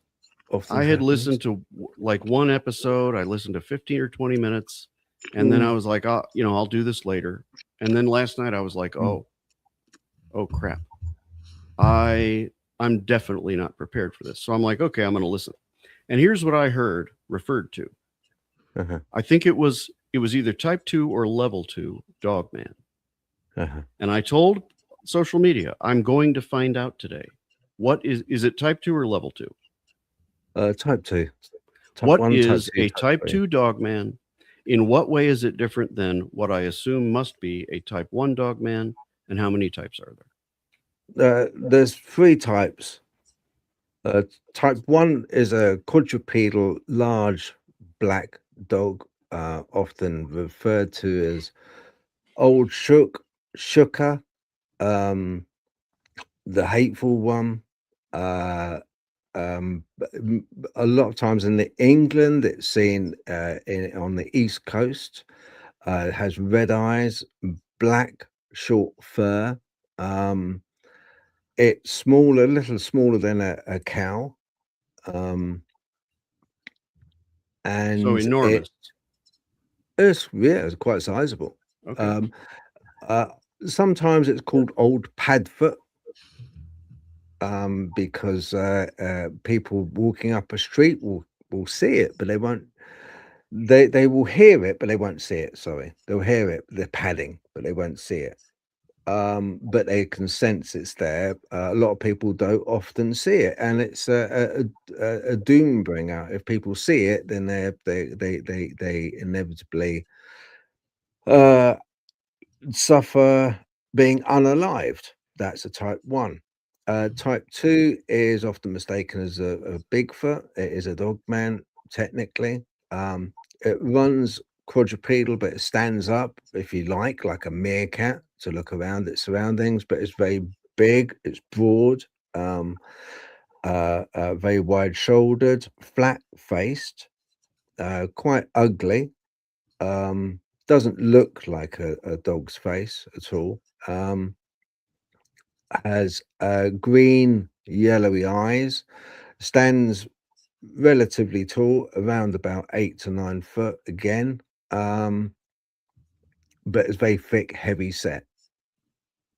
And a type 3 is a Dogman, which is more of a super soldier type, with a chiseled triangle type upper body, smaller waist, massive big muscular legs, digit grade in structure. That means they're like they've got a hook to them, like a dog's legs. They use that for instantaneous acceleration, and they are bipedal. Majority of the time, they're bipedal creatures with a long muzzle. They also have yellow to red eyes, sometimes green. But they instill a feeling of fear within the witness. But a type 2 is really quite docile, the more Bigfoot type. Yeah, so it is you're not the first one to fall asleep, Ryan. You really aren't. No, I did it on purpose. I granted, I don't blame you at all. I don't blame you at all. I got a question for you, because I'm gonna hit that ping pong ball right back at you. So, as a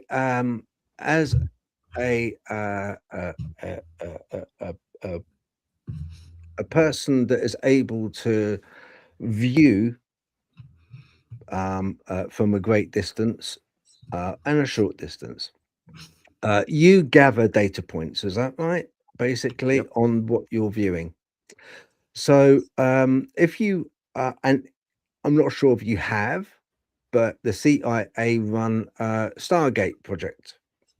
Have you ever done any work for them? And have you ever, is it up to you to interpret those data points? Or is it up to the client to interpret the data points? Because I asked this, because you could equate it to going to a medium in a big hall, a spiritualist medium. And a lot of times with a spiritualist medium, they'll be up on stage and they'll shout out, "Is there anyone in the audience that knows Ryan? Does anyone know Ryan? Big house, White House. Is there anybody in the audience? Dave, does anyone? I'm getting a Dave come through. Is anyone Dave?" There will be somebody. There will be somebody Right. with that data point which will recognize it. So what I'm trying to get at is, does and I'm not making fun of it. What I am trying to get at is the accuracy of your data points that you get in your remote viewing. Is it interpreted by you, which would be more accurate to me if you came to me and said, "Oh, Phil, you asked me to remote view, and I have interpreted that to be your car, a specific color, a specific type, and a specific model." Or would you give those data points to me and say, "Wow, Phil, I saw a red and it was on wheels," Right. and then leave it up to me to interpret? Yeah. The answer is depends, right? It depends on what the purpose is. So typically in controlled remote viewing, that's the methodology that I have training in. It's a specific set of protocols, right? It's designed to achieve a number of things. But one of the things it's designed to achieve is preventing the imagination from running the thing, right? Like when I was describing the thing that's round and red and, you know, smelling organic and shiny and small, your analytical mind was using what we call your imagination, and it actually showed you in your, however it works, in your mind's eye, as we call it. It showed you, you created it, right? Just like when I say, don't think of a pink elephant. Boom, there it is. Almost just like seeing it, but it's happening inside your mind. That's problematic to psychic functioning for most people. Now, I'm not saying that there aren't mediums or you know, very gifted people with deep substrate level access who somehow in their mind know the difference between imagined or crafted and obtained data. But most of us do not. In fact, it's why most of us walk around thinking we're not psychic in any way, when the truth of the matter is all of us are, just to varying degrees of sense making of the data, right? So, but what you're asking is it, you know, is there a hard and fast rule about who's in charge or who's supposed to evaluate the data? No, not really. But in controlled remote viewing, the remote viewer is meant to be blind to the target, right? So, for instance, if I do a session, I go through a number of stages. It's a process. At the end of some of those stages, I write a summary of the data. And even so, sometimes that summary does start to name things, but you just have to be careful about how you do it in the type of remote viewing that I do, which is, you know, I get the impression that this location has a large structure that goes all the way around it. I get the feeling it's a wall, right?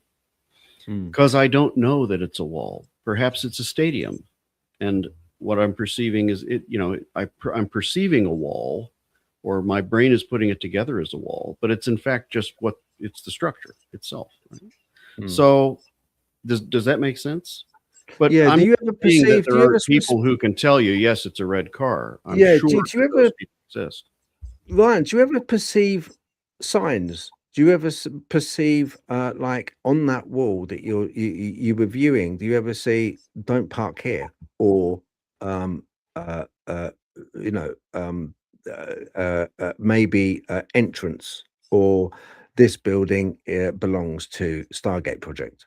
You know, do you ever see signs? Is there anything specific sometimes? Oh yeah, you asked that question too. Have I ever worked for the CIA? Yeah, Not that I'm aware of. So the CIA, actually, if you go to IRVA.org, they have the whole history of the government's remote viewing program there. One of my teachers, Paul Smith, was in Project Stargate. He was one of the Army's remote viewers. He was the third one, in fact.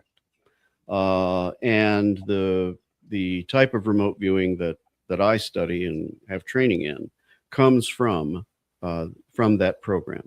That's how it came about. Is those people went out into the world after their military careers were over. After a time, it became declassified. The CIA kind of had to declassify it to kind of self-debunk it, call it junk, push it to the side, and not be embarrassed anymore. Nobody, it is not officially recognized as something that is still going on. But there's a lot of reports out there from people who say, yeah, they never quit doing it. There's reports out there that say the CIA program was just one of many types of programs like this that have existed all different levels and all different 3-letter organizations. And my guess would be that somewhere in the middle of all that is the truth. But I personally have never, that I know of, done any work on behalf of the government, and frankly, they could find a lot of people a lot better at it than me if they really needed to know. It's getting quite what's the word, popular. I don't know. It's getting now with psionics, with the aliens. So Natalie and myself, for instance, went with a CE5 group only just last week, and well, actually the week before. But what happened? Well, that's the thing. You see, it was a bit. I'll tell you what, Ryan, you'll laugh. You'll laugh at this. Honestly, you'll. So everyone sort of like sat around, a small group, and we were in close to our campsite, but we were in a clearing in the forest. Okay, we sat on our deck chairs, and we then it was there was some Sanskrit puja played. Okay, so a prayer, if you like, and it was narrated by somebody you mentioned earlier that I said would probably sue you.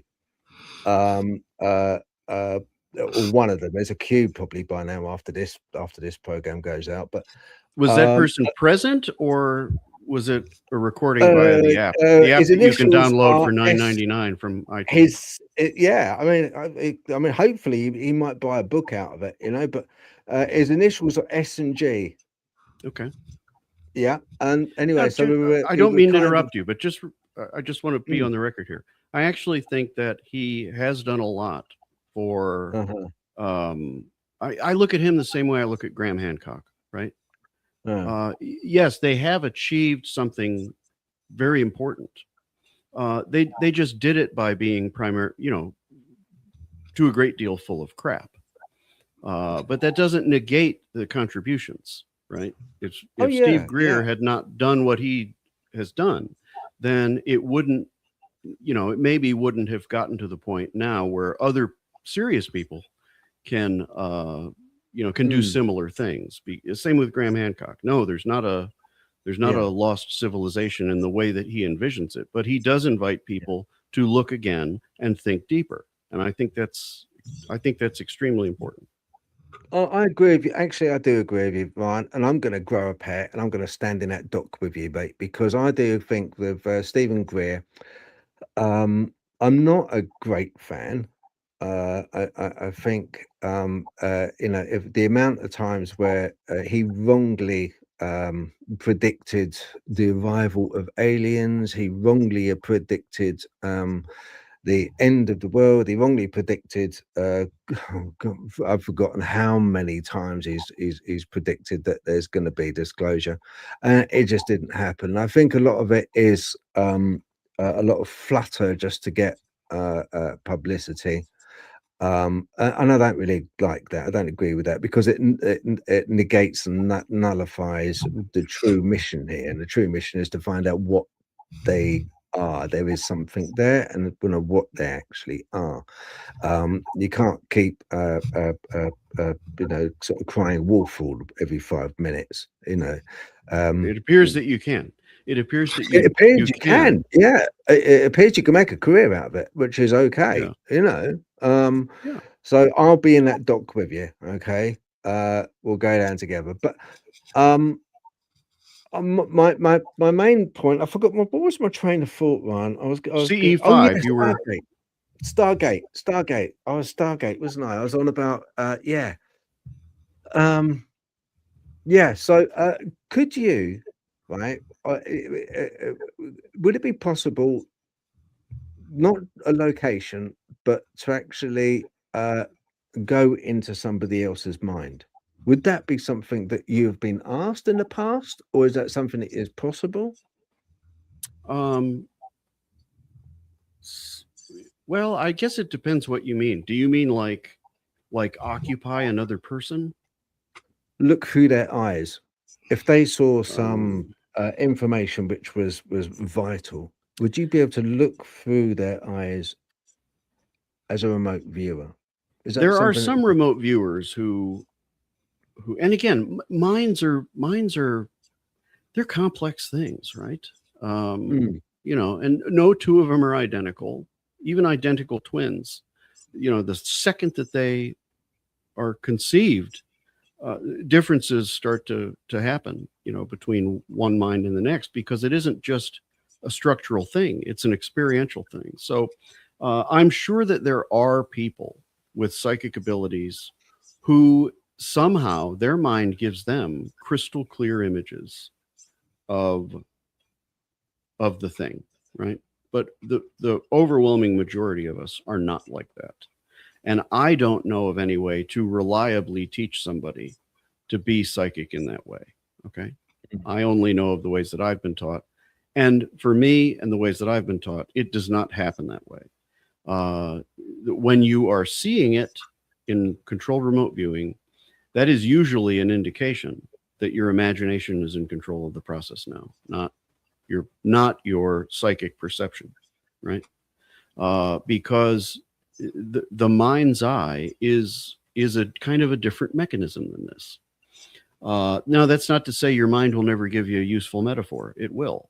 But so I guess the answer to the question is no, I've never done that. And I don't believe you would be able to find somebody who could reliably do that, you know, in the way that you might be thinking about, where it's like, okay, I'm going to kind of astral travel to another place and kind of like fit my little spirit body into their body and see what they see. Because it doesn't work that way for me and for most people who do it. It isn't seeing at all, really. And most people in remote viewing would tell you, we kind of all agree, somebody could have done a better job naming it. It is perception, in fact, falls short. Because for me, my best sessions, my best, you know, data retrieval is when I, in fact, have no idea what it looks like, what's happening, where it is. This is when my best work is going to be done, is when I don't know and can't see. And all it is a knowing. It's like just letting my brain control my hand and write the word down without being in the way of it, if that makes any sense. Yeah. I would call it a knowing. It is a knowing, an inexplicable knowing. It is an access to the information and somehow the ability to pull out of that matrix what is true, write it down, say it out loud, describe it, etc. But no, now there are people who, you know, I think it's even public that the government has done some level of experimentation with trying to see, you know, to what degree this ability can be used to, you know, like harm people. Like, I think there's a remote viewer who taught one of my teachers. He's actually on the board of International Remote Viewing Association. His name's Lynn Buchanan. And I believe he's on record that the government asked him, I don't think he ever said who the person was. My guess is it's Hussein. The government asked him, could you kill Saddam Hussein this way? And he refused to do it. But his belief is that yes, you could do that. You could. We interesting. We went on the CE5. We're in this field. Just to get back to this, we were in this field, and we heard this puja. I mean, Stephen Greer was like talking this puja and this prayer, and it seemed like we were there for about an hour. Anyway, everyone, it was almost as if they were kind of like watching one of our shows. Okay, they were all like meditating, eyes shut, gone. You know, they were gone. I wasn't. While this was going on, I was looking at the sky. I tell you what, blow me down with a kipper, Ryan. If there wasn't a lot of activity, I saw lights up there, which really were very interesting. Not planes, not satellites, because they weren't going in a straight line. During the meditation, during the group actually meditating. So I then reached out to either side, my cohorts, one of which is sitting below us. I reached out to try and say, look. No. All of them had their eyes shut. I said to one of the people afterwards, I said, when I was walking back with him, and I said, I sort of that meditation's kind of worked, you know, because during it, another thing is in the forest, there was a loud bipedal sound like footsteps, heavy footsteps, and sound of breaking branches. Really heavy it was. Yeah, it was. And I wasn't. It was Steve's secret light show guys working the equipment in the woods. Maybe. Kidding. Maybe. We're getting hot water here, aren't we? And I wasn't the only one to hear it. That would be the greatest thing that ever happened to me if Stephen Greer started to, I hate that Ryan Kralik. Please, Steve, do it. You know.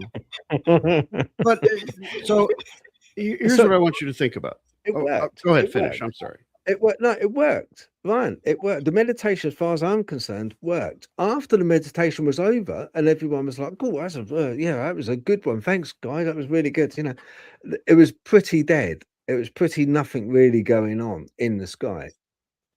And that's when, like, kind of, I thought, well, sod this for a game of soldiers. And I packed up and went into the forest to see what was in the forest and what was causing that noise. And I've done a video doing that. Right. So I think what it brought home to me was, even though everyone had their eyes shut except me, and I asked one of the CE5 group members, I said, you know, because I thought it was odd that no one was looking at the sky during the meditation. And they said, no, we never do. And I'm like, right. So you have your eyes shut while the meditation's on, and the meditation is the part where everything was kicking off. And they said, yeah. And you have your eyes shut. Yeah. Right. It works out. It makes sense somewhere along the line. I don't know where, but somewhere. And anyway, so it just proved to me, Ryan, that, you know, with the mind collectively thinking and concentrating on a single mission, if you like, a single objective, I think could possibly and does create or manifest these things. Well, I think it's entirely possible. Now you got to remember too, is before this happened to me, and I don't know how much time we have, but We're over our time. I mean, you know, if Oh, you want, well. if you want to stop it, we can, and we can continue on another show, because you're actually really quite entertaining to listen to. Well, thank you. You know, I thought you guys would laugh more, because here people are like, "Oh, Ryan has like a British sense of humor. It's all deadpan," and I'm like, "Oh, this is great. These people are going to love it." You're And then dry. You're I do as my dry as a deadpan, and biscuit. you're like, "Mm-hmm, mm-hmm." Yeah, no, I'm not going to rise to it. That's Right? a very British giggles, response you know. to deadpan humour, though, isn't it? It's like blah blah blah. Yeah. I love Blackadder and Mr. Bean. Yeah. No, you are very dry, Ryan. You're like a biscuit. Oh, You're very dry in your humour and your delivery. Well, so I was a skeptic. Now, not that I didn't believe anything was possible. I just didn't believe at all unless I was given, and I'm still that way. I don't believe unless I'm given a reason to. Now, I have been shown some things that allow me to not have as strict a barrier come up, right? It doesn't shoot right up. The bullshit barrier doesn't immediately shoot up, you know, and anytime anything wooey is brought up. But that's a reflex I still have to fight. But every single thing that Steve Greer says could be true. I don't have any basis to know for certain whether it is or not. But what I do know is my training, you know, before I wrote books and did podcasts, and what I still do the majority of the time is I'm in marketing, right? And sales. And what marketing and sales really are is pattern recognition and human behavior, right? So just by virtue of what I do for a living, I'm a trained charlatan, if that's what I want to be. I'm a trained con artist. In fact, con artist, a lot of people don't know what it means. It means confidence. That's what it stands for. It's a confidence game or a confidence trick. And fundamentally, it is the things that you would say or do to get another person to arrive at their own conclusion that you're trustworthy, not tell them that you're trustworthy. Does that make sense? Like if you watch Better Call Saul, I'm sure they have Better Call Saul. You can watch it over there. Oh yeah, no, and Jimmy does does the watch scam where he's wearing the watch, right? Yeah. And the guy says, "Oh," or if they find a watch on a passed out guy, he's like, "Oh, what is it? Oh, it's just, you don't worry about it," right? He's doing the thing that you would do if you want the other person to not pay attention to the watch. That makes the other person pay attention to the watch. It makes the whole thing their idea. Yeah. Right. Yeah. So that's what it is, right? And marketing, Tide with bleach does this to you. Unilever does this to you. Michelob does this to you. You know, if you understand these behaviors of people, then you're off to the races. So what that also means, though, is I know what to look for. I know what the tells are in behavior that indicate somebody might be engaging in these practices. Okay. Let me tell you what rule number 1 is.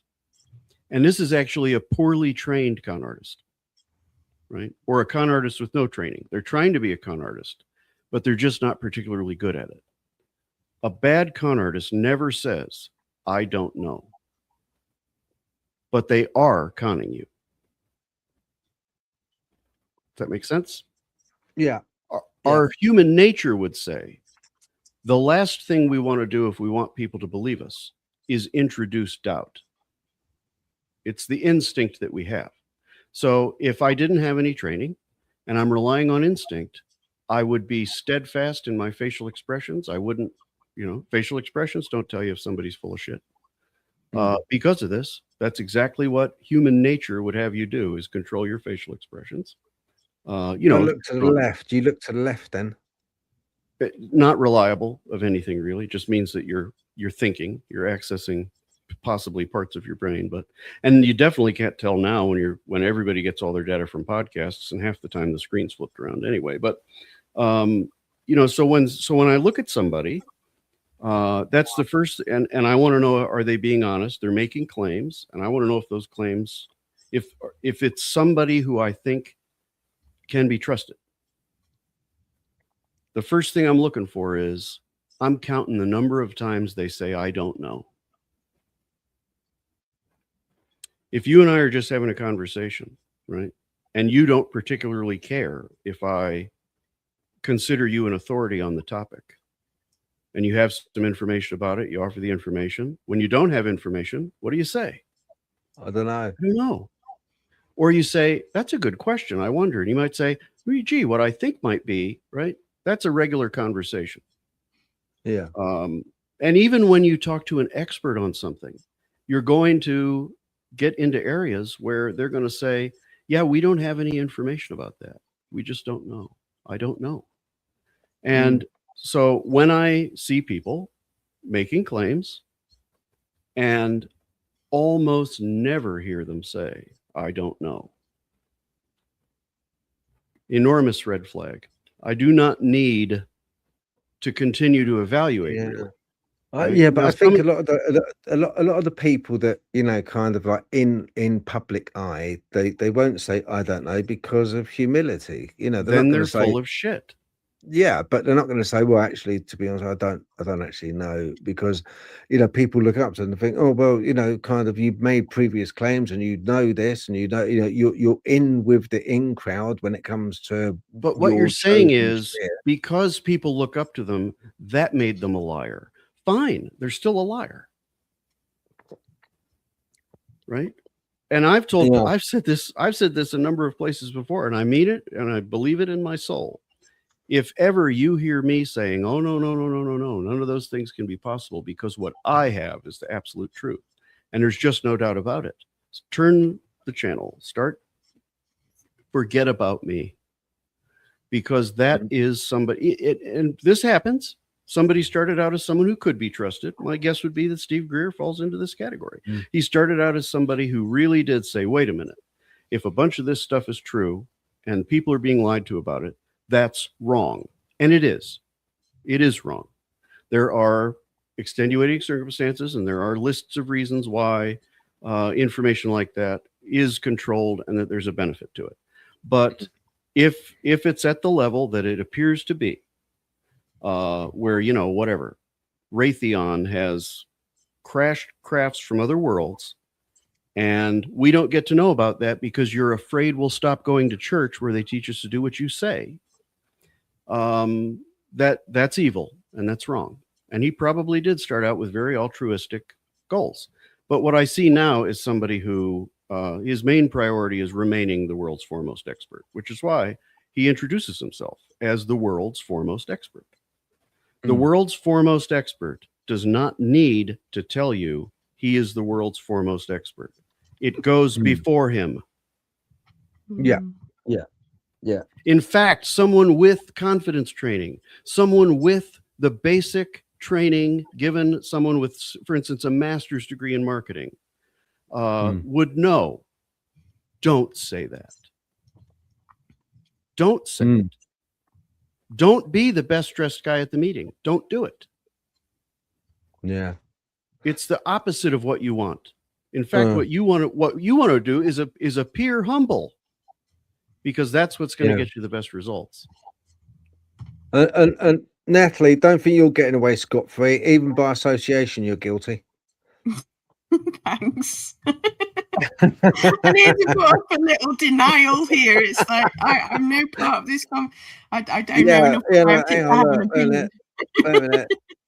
Now, regarding seeing things, okay, you said that you saw things, okay, and I guess I got to try to be careful here, because to a certain extent now, why bother now? Well, I represent an organization, and what I don't want to do is be out there irritating the board, and they'll fire me. But and I like doing the job. So, have you ever been in a meditation pod or a float tank? No. Me neither. No. Me neither. But you know what I have done? Taken hallucinogens. And when I was, I know, when I was 18 years old, the first and only time, Scout's honor, that I ever took a hallucinogen, I saw things, right? Visuals, they call them, or they did at that time. And I remember for a couple of weeks after that, I was just completely blown away. And what I kind of adopted was the idea that, and I'm by no means saying that this is still how I feel about it. It is not. But at the time I said everybody should have to do this before they graduate high school. Because the reason I felt that way then is because prior to that, you do not necessarily have a good grounds to understand how much perception can mislead you, right?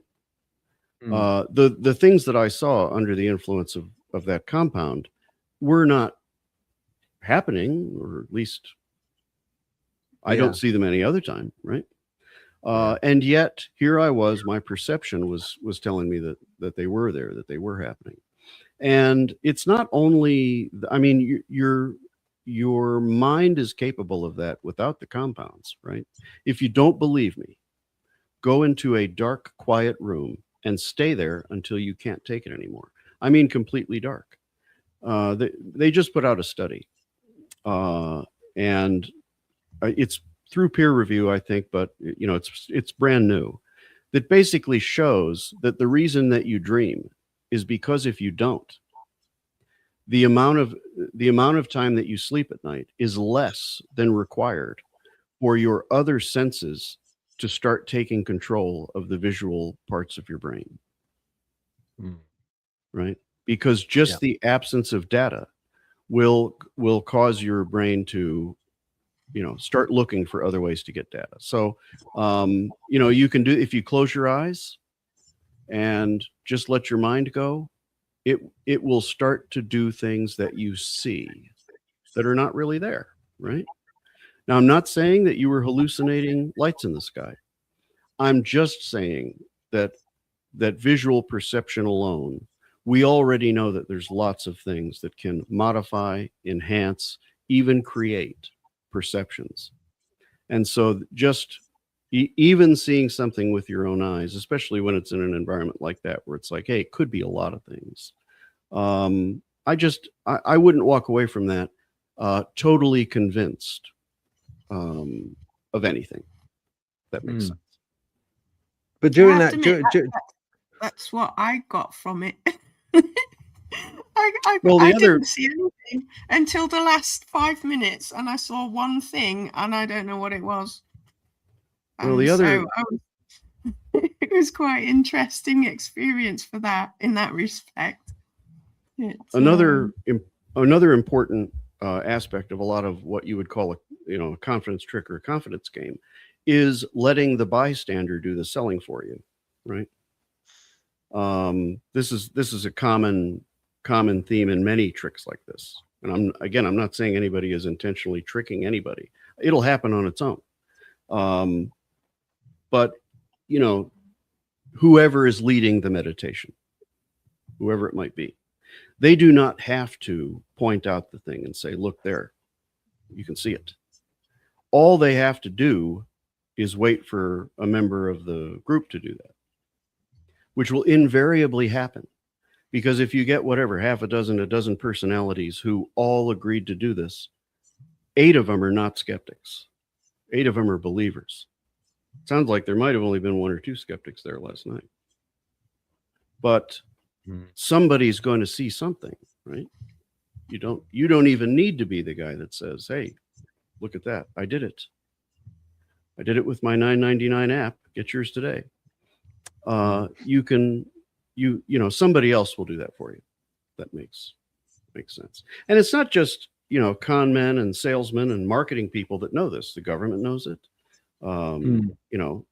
Go on some of these YouTube channels. These guys used to be in the CIA, and listen to what they have to say. They're going to describe these confidence tricks to you. It's just an understanding human behavior. Yeah, well, that's the thing. Our human behavior, is very predictable. Society has manipulated us in such a manner that it's hard to see out of the bubble in which we've been placed. We are really, for all intents and purposes, we're just work slaves to meaning-seeking pattern recognizers. Yeah. You know, it's and it's very hard to get out of that bubble, to see out of that bubble, and that brings me on to something with your heady days of Woodstock and hallucinogenic drugs. How old do you think I am? I I'm wasn't not old gonna enough to go to Woodstock 94. I'm not going to answer that. The lighting's pretty bad where you are anyway, isn't it? But what I was gonna say Gee, was, it hurts. have you, before the information, you know, the information, this concept, this theory, which I've got a lot of credence in. I put a lot of credence in. I know I'm gonna go further down this rabbit hole. I may even buy the book. I probably will. Well, you can get it on Amazon for $9.99 Kindle, $18.99 paperback, $24.99 hardcover. You are slick. You are very, very slick. You could sell ice cubes to the Eskimos. I'm telling you. Let me get it. Well, it's just that it debuted at #1 in physics, #1 in cosmology, number 15 in philosophy. Did it really? It did. Wow. Okay, people, look on Amazon. It from us, an information first framework, and the purpose of consciousness. Yeah. So 383 pages. Wow, that's quite a big book. Well, you know, Well, how long did it take spaces you in like between that? the paragraphs. Is there pictures in it? Did you pad it out No. with pictures? No, There's no pictures. No, Oh, you you know, might when struggle there a bit, Phil. I felt like they were wasted pages, and frankly, mostly what they were, and when it was going to have pictures, they were mostly pictures of scientists that regular people haven't heard of. And it's like, you know what? Do I really? What do I get out of kind of parroting? I establish in the book that almost none of it are my ideas. What I contributed was a synthesis, bringing together of many other ideas. There's only a handful of things that I even say that nobody's ever said. But, you know, when somebody like me is writing a book like that, they're like, oh, okay, well, you know, I want to bring in points of credibility wherever I can. And that's kind of where I was at when I was trying to figure out what pictures to put in it. But at the end of the day, what kept me from doing it was the amount of work involved to get clearance to use them. Yeah. It's just not worth the effort. Right. Yeah. So no pictures. So really, I did gather that. I did gather that with the book. I think I kind of that it's kind of the essence of the book was cherry picking different ideas, putting them together, and as you say, putting a path, giving it a pathway, so that it's got a direction which is in this theory of information, which does make sense. So you're putting a collaboration of work together and giving it a pathway which is in a logical direction. Have you, when you were younger, growing up, was there any point in your life where you kind of had a head scratch moment where you thought, you know, that's paranormal? This is before the information theory. Was there any paranormal part to your life that you had which maybe could have contributed to your mindset of putting this book together?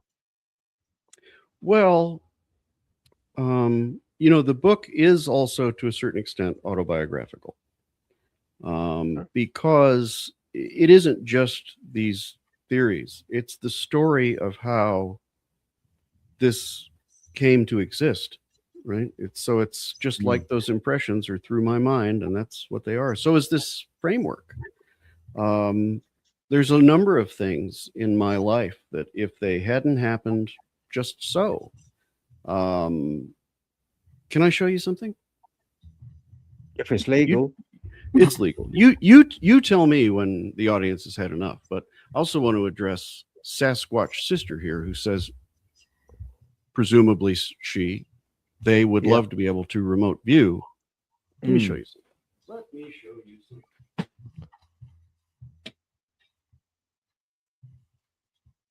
If I can find it.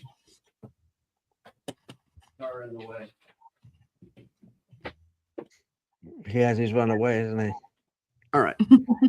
I was about 5 years ago, going on 6. I was depressed. Okay.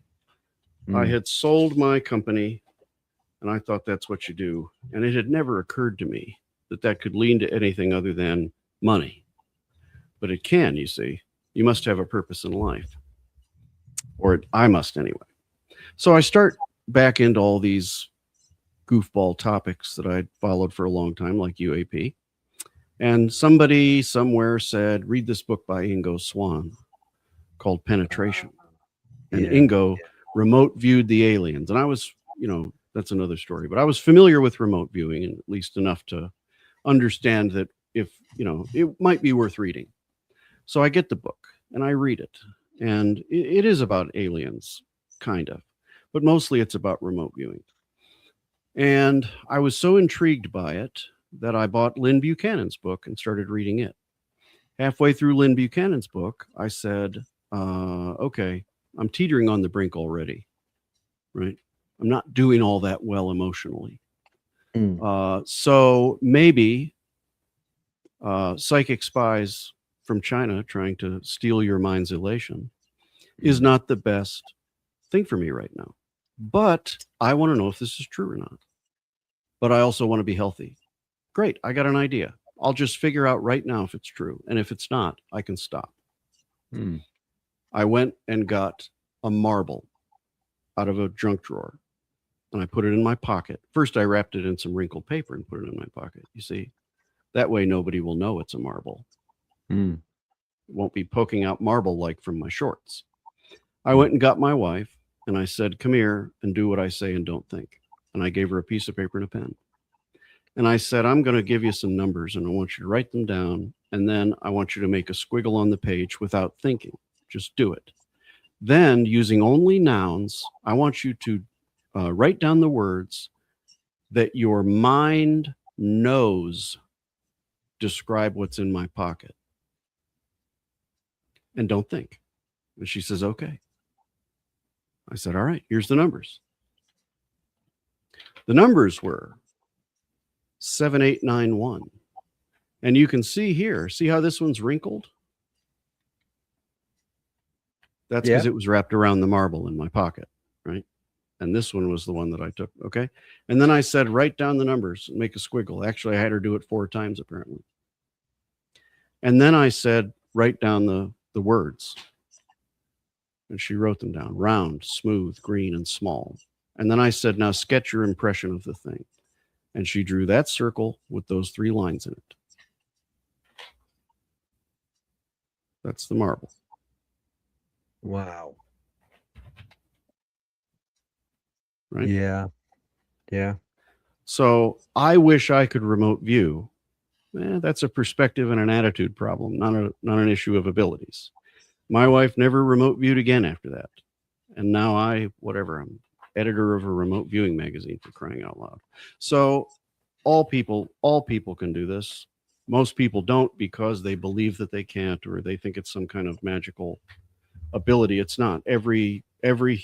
Probably every living thing. The horses can do this probably better than you can. They just can't tell you. They just can't write down the words. Because the part of our brain that developed later that makes this more difficult to do, that's new. Our horse brain, the part of our brain that's good at this is horse brain. But the terminology, your wife, if your wife could have been, with her ability then, in some corners, would be called a medium. Everyone has this ability. Yeah, but a medium, almost a spiritualist medium, have the ability to preconceive, have the ability to kind of, not so much a medium, I suppose, but have the ability to a knowing, a drawing out from the ether, if you like, You mean of psychic? knowledge. Informational substrate, if you're asking me I Yeah. like informational substrate. Yeah, that's the thing. It's like terminology, informational substrate. That's it. But you know, obviously, to other people, it could be there is something there. There is something there. There is a. Depends what I you mean, mean by thing. But I always call it like we have our brains. Yeah. Well, I have mine. well, yeah. Mine, I must admit, after this podcast, I think it's sort of mushed up. But we have our brains, but we also have a consciousness. Now, I believe that our consciousness is a river, almost like a boson particle. It's all pervasive. It's all around us, and we dip in and dip out of it. Very often, with I've cited this before. Very often with coma patients, when they've been in a coma, they will know when a relative has come in, kissed their forehead, and they're technically brain dead. It's been documented. They're technically brain dead. There's nothing firing off in the synapses. They're basically boom. That's it. They're just kept alive by a machine. Mm-hmm. But they will wake up and they'll go, "Oh, nurse, thank you for coming in, holding my hand. Thank you for opening up the window when I was hot. You saw that? Yeah, yeah. I knew. So I honestly do think with the experiences that I've had, that I honestly think that there is a external consciousness that we all share, that we dip in and dip out of. It's just knowing, almost like an antenna, we kind of like trigger into it. And I think that goes some way to understanding. Well, that's because you obviously haven't been listening. I have listened to you. I have. You see, it's an informational substrate. No, I get what you're saying, and I think that you're right. I just think that the terminology that a lot of us have been choosing to use, based on what's presented to us as available terminology, is not as representative of where our lexicanagular knowledge is. Easy for you to say. This is how new words happen. People like me show up. They say lexicanagular. Yeah. But you're right. There is more to the creation than physical material. And if you know the right, things to look for across, I have not yet found an aspect of reality that I've examined this way that I cannot explain better with this framework than with others. The problem with consciousness is, calling it consciousness, is what is consciousness? Give me an example of the only empirically extant example of consciousness that you can. It's going to be a living thing with a brain. And in fact, even the consciousness first people, they always have to write it into the middle of the paragraph that even though we know once a bullet goes through the brain, consciousness stops existing there. When somebody has a brain injury, their consciousness changes, right? The only thing we know of that is conscious are things with brains. And yet, something like 99 point infinity of nines, configurations that exist in the universe, do not have brains. So why is consciousness the best word for this? No, because consciousness is not just selected to living, breathing, sentient beings like us or animals. You could say that trees, to a certain degree, are conscious. Trees will know and they will communicate to each other. But those are living things, and they have physical structures that are similar to nervous systems. They do, yes. If you Dean Radin and other people, Rupert Sheldrake has exhaustively studied this. And Rupert Sheldrake was one of the first people that evaluated my framework. And he said, yes, it seems like what you're saying is similar to morphic resonance. And it is. But you harm one plant, you go into the room with another plant, and that plant exhibits behavior that indicates it knows something is not going to go its way, right?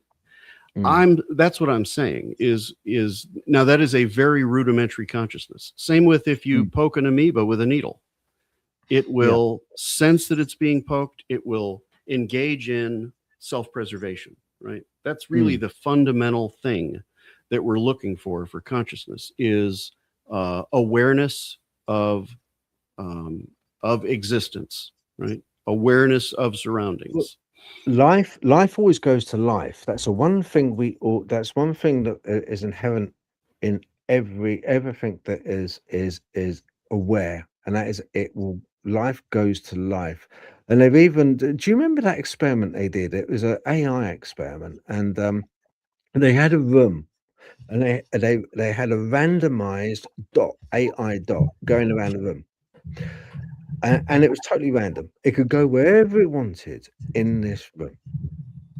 And the only thing else in this room was a table with a plant. And this AI generated dot, and it could go anywhere it wanted. Nearly every time it would go towards that plant in that room for no reason at all. It had no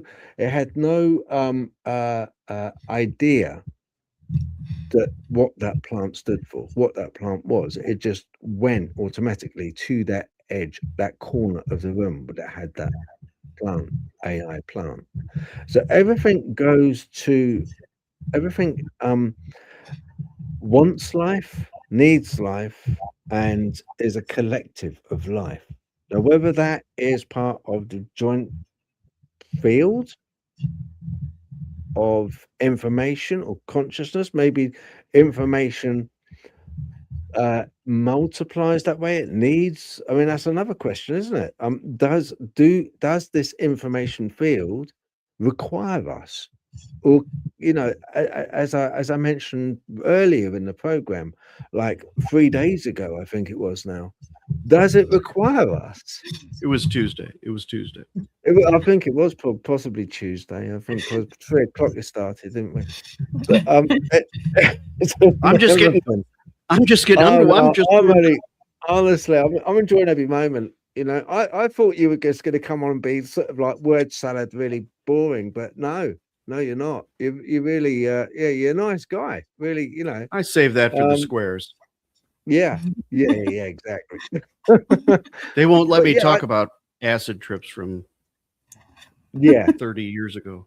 Jesus. Yeah, and like Stephen Greer. So why not? Let's do it. Oh, I did. You're not getting away with that, Nat.